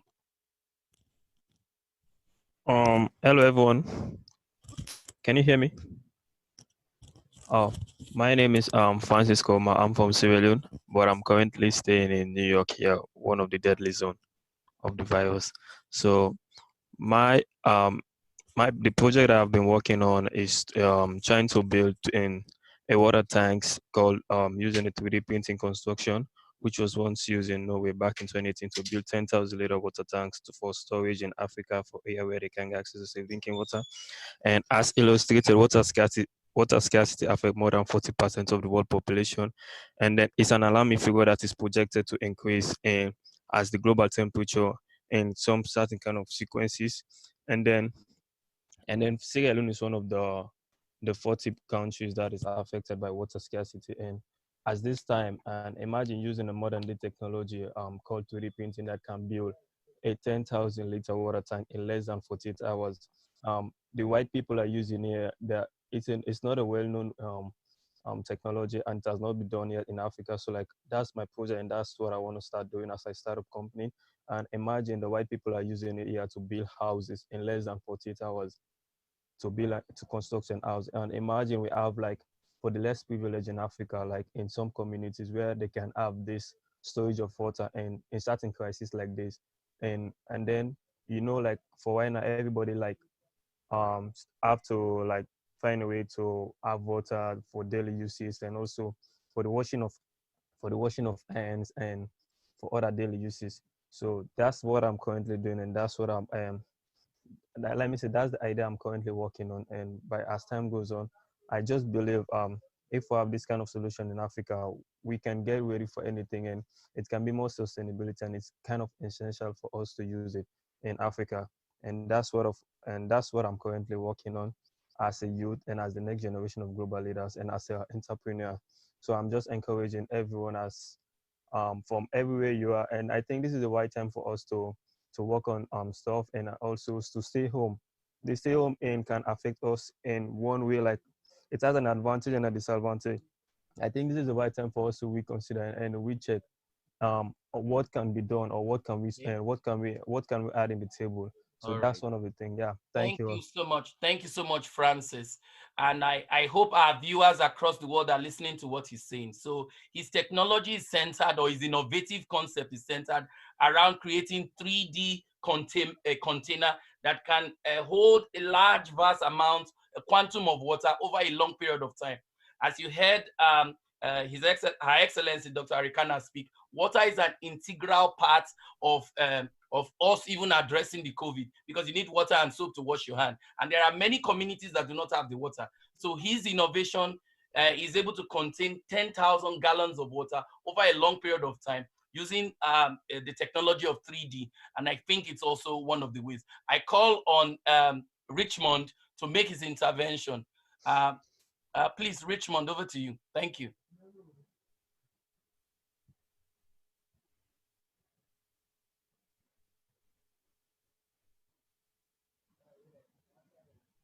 All right, thank you very much for this opportunity. I'm going to talk on the impact of the virus on the educational sector, particularly in developing world. Right. Although I school here in the United States, I'm from Ghana and I've been following development there. And even here in the United States, you know that there are communities that are also less deprived, right? So what has been the impact on students from a student's perspective, and that's what I'm going to talk about. One of the key things we've seen with this virus is the shift from the traditional system of teaching, which is the classroom based, to online. And this also comes with its own challenges, particularly with students from the less deprived communities, right? So let's look at the aspect of computer, because you need access to computer and internet to be able to do the teaching online. And talking to my friends back home and even in communities here, can see that there's a huge gap when it comes to these assets. And this is something we've not really paid attention to as people, because usually students have access to computers on campus, but with schools being closed, now the challenge is students being able to follow the educational trajectory online. And that is something that is really lacking. And really affecting the quality of education in most developing countries. Another challenge relates to access to internet, because now students have to be taught online if there is the mode, that is the mode. And data or internet access is a big deal in Africa. And even if you have access to it, the cost of it is also very high, right? So how is that affecting us, right? And computer illiteracy in a sense, right? So we are used to formats at the traditional setting of sitting in classroom and listening to people. So how is that transition from moving from the classroom to online? How flexible are we with that? And how do we even have the means to do it? Do we have things like Blackboard or online things like Blackboard or Moodle or Desire to Learn, these tools that kind of work between students and faculty? Do we have access to it? And these are challenges our colleagues are facing all over the world from the developing countries. And I would love to bring to the attention of the world that as much as we are looking at the impact economically and socially, I think educational-wise, shouldn't lose sight of it, because that is the key to addressing these things in the long run. And on this note, I also love to call on the network operators in Africa that they should at least make their network accessible to students at this point in time, right? If they could make educational features less expensive or free, so that students will be able to do this, that would be really welcome intervention, so that we wouldn't lose this opportunity when it comes to learning. And I'll urge my colleagues, students, and the youth to also take advantage of this opportunity. There are a lot of free online classes out there. Take advantage of it, refresh your memory, and just don't be stuck, because the virus will end, but life needs to go on, especially for us. Thank you. Thank you so much. I want to hand over to Mary. Mary, take us through the procession. And thank you all for having me. It's over and out from me here.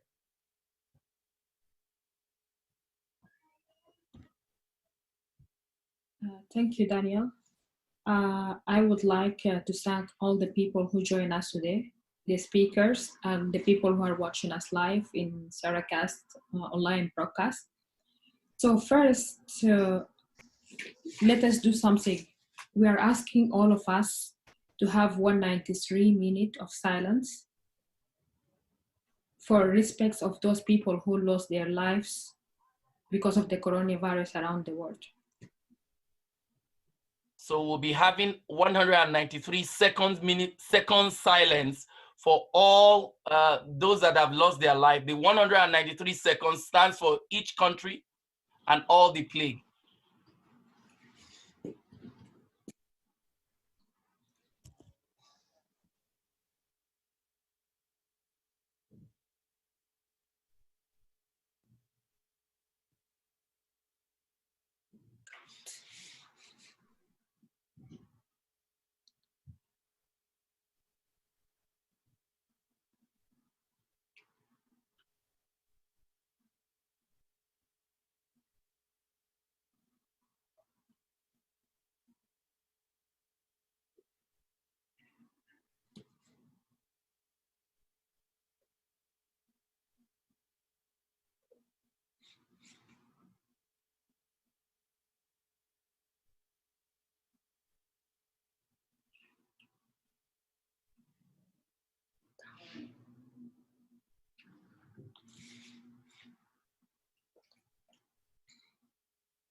So, thank you.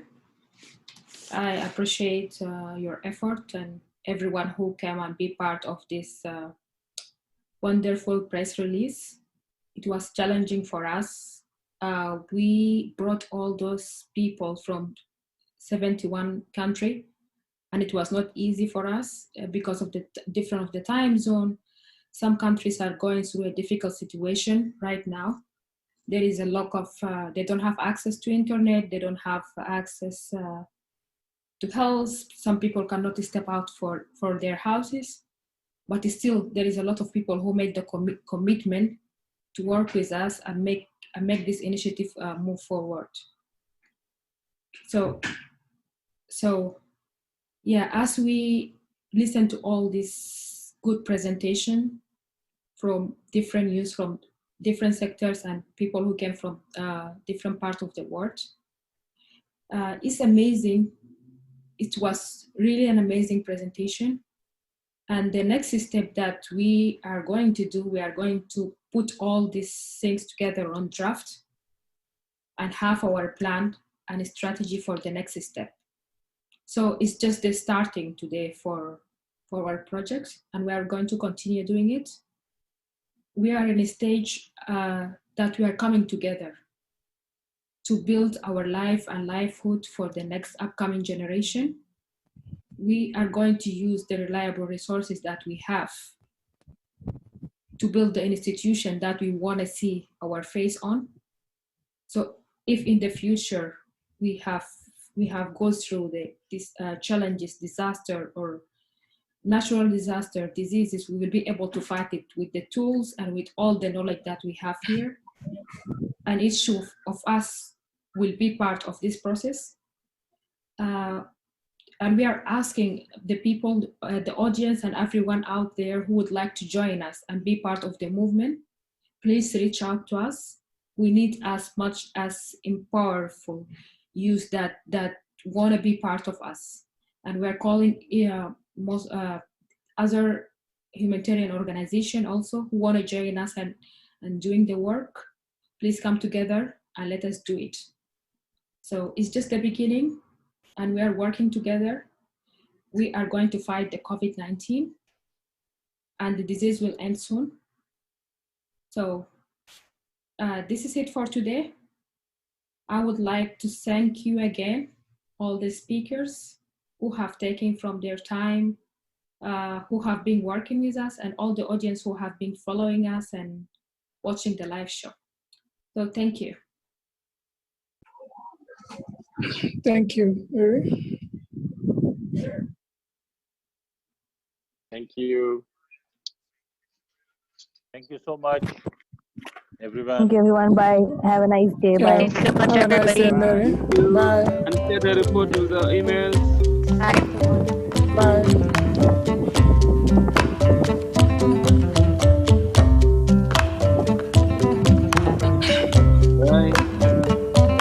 Share the report.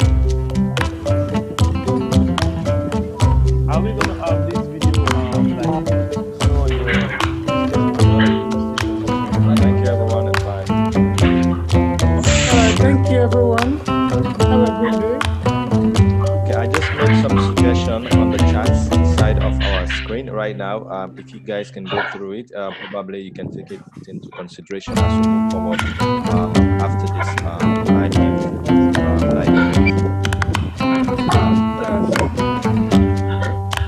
Thank you, Ambassador Abdul. I saw your suggestions and they're really good. We can move to the WhatsApp platform and discuss all the Yeah, and please all of us, if you know anyone to suggest something, both of us just make a contact.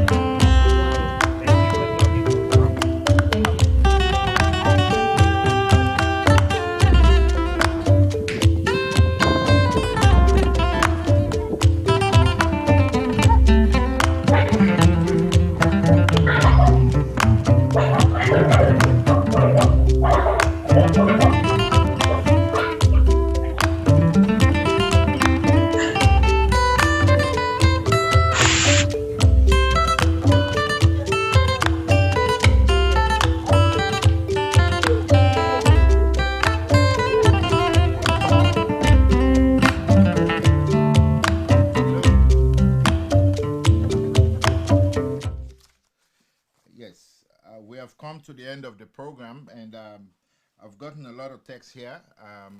I want to sincerely apologize to those people who did not speak. And I know we have well over 15 more people who have texted me that they didn't speak. I want to sincerely apologize because time constraint and at a difficult time. This discussion is not the end of it. Next week, Friday, we'll have the same press conference coming up next Friday. And in between, we'll get conversation that we'll also call another meeting. And I want to sincerely apologize to all of you. We'll make it preference. Those who didn't speak this time, you will speak next time. Additionally, I want to give these special thanks to Dr. Nia Maho, who is already on doing a lot of humanitarian work in India. He couldn't make it to the press conference today, but he's one of the original people who came up with this brilliant idea to get the youth around the world. We have other young lady, her name is Yasmin. She didn't speak. And these are the unsung heroes, the ones that actually did all the work, the graphic work, the sleepless nights. We did not, it didn't happen intentionally. We started late. So I want to profusely apologize to all of you. And rest assured, the journey ahead is going to be tough, but with the team that we are putting together under the leadership of Dr. Arikana, Ambassador Malik, myself, and capable community leaders and dignitaries out there who are not with us today, we are going to make sure that we guide this platform that we put together, make sure all youths will benefit from it. Again, on behalf of the collaborators here, I want to say thank you to SierraCast. SierraCast has been doing tremendous work supporting the Sierra Leonean community, the African community, the Haitian community, and everywhere they have called them, they have always go there to do their own part to engage the community. So I want to encourage you guys, if anybody have any business that they're doing, like a wedding, of course you can't do any wedding right now, but if there's wedding, the events, they can host events like that. Virtual wedding. They do virtual wedding and a whole lot of things. So their information is there. You can always call them. So I'm doing some sales speech now because they host this event for us. We didn't give them a penny. So it's not easy for somebody to do that. So I want to make that appeal that we support them, and whatever support we can give, let's give them. And I want to reiterate the appeal that Daniel gave, and Ambassador Arikana, Ambassador Malik. We are going to continue with ADDI. Ambassador Arikana, you are rest assured that we are behind you all the way. Whatever you need to do to make this world a peaceful, safer, healthier, and stronger for humanity, we'll give you that support. I thank everybody, the producers here, Mr. Amjad Jalomiba, Abdul Mansaray, and the other team members. Thank you so much. Thank you so much to everybody, and God bless all. God bless the entire world, and God bless our leadership who are fighting this pandemic. And we hope that by the grace of the Almighty, we will get a cure. And if there is anything wrong with humanity, we pray that God himself alleviate that suffering and have mercy on all of us. And know that the next generation, we are taking corrective measures to help all of mankind. I thank you very much.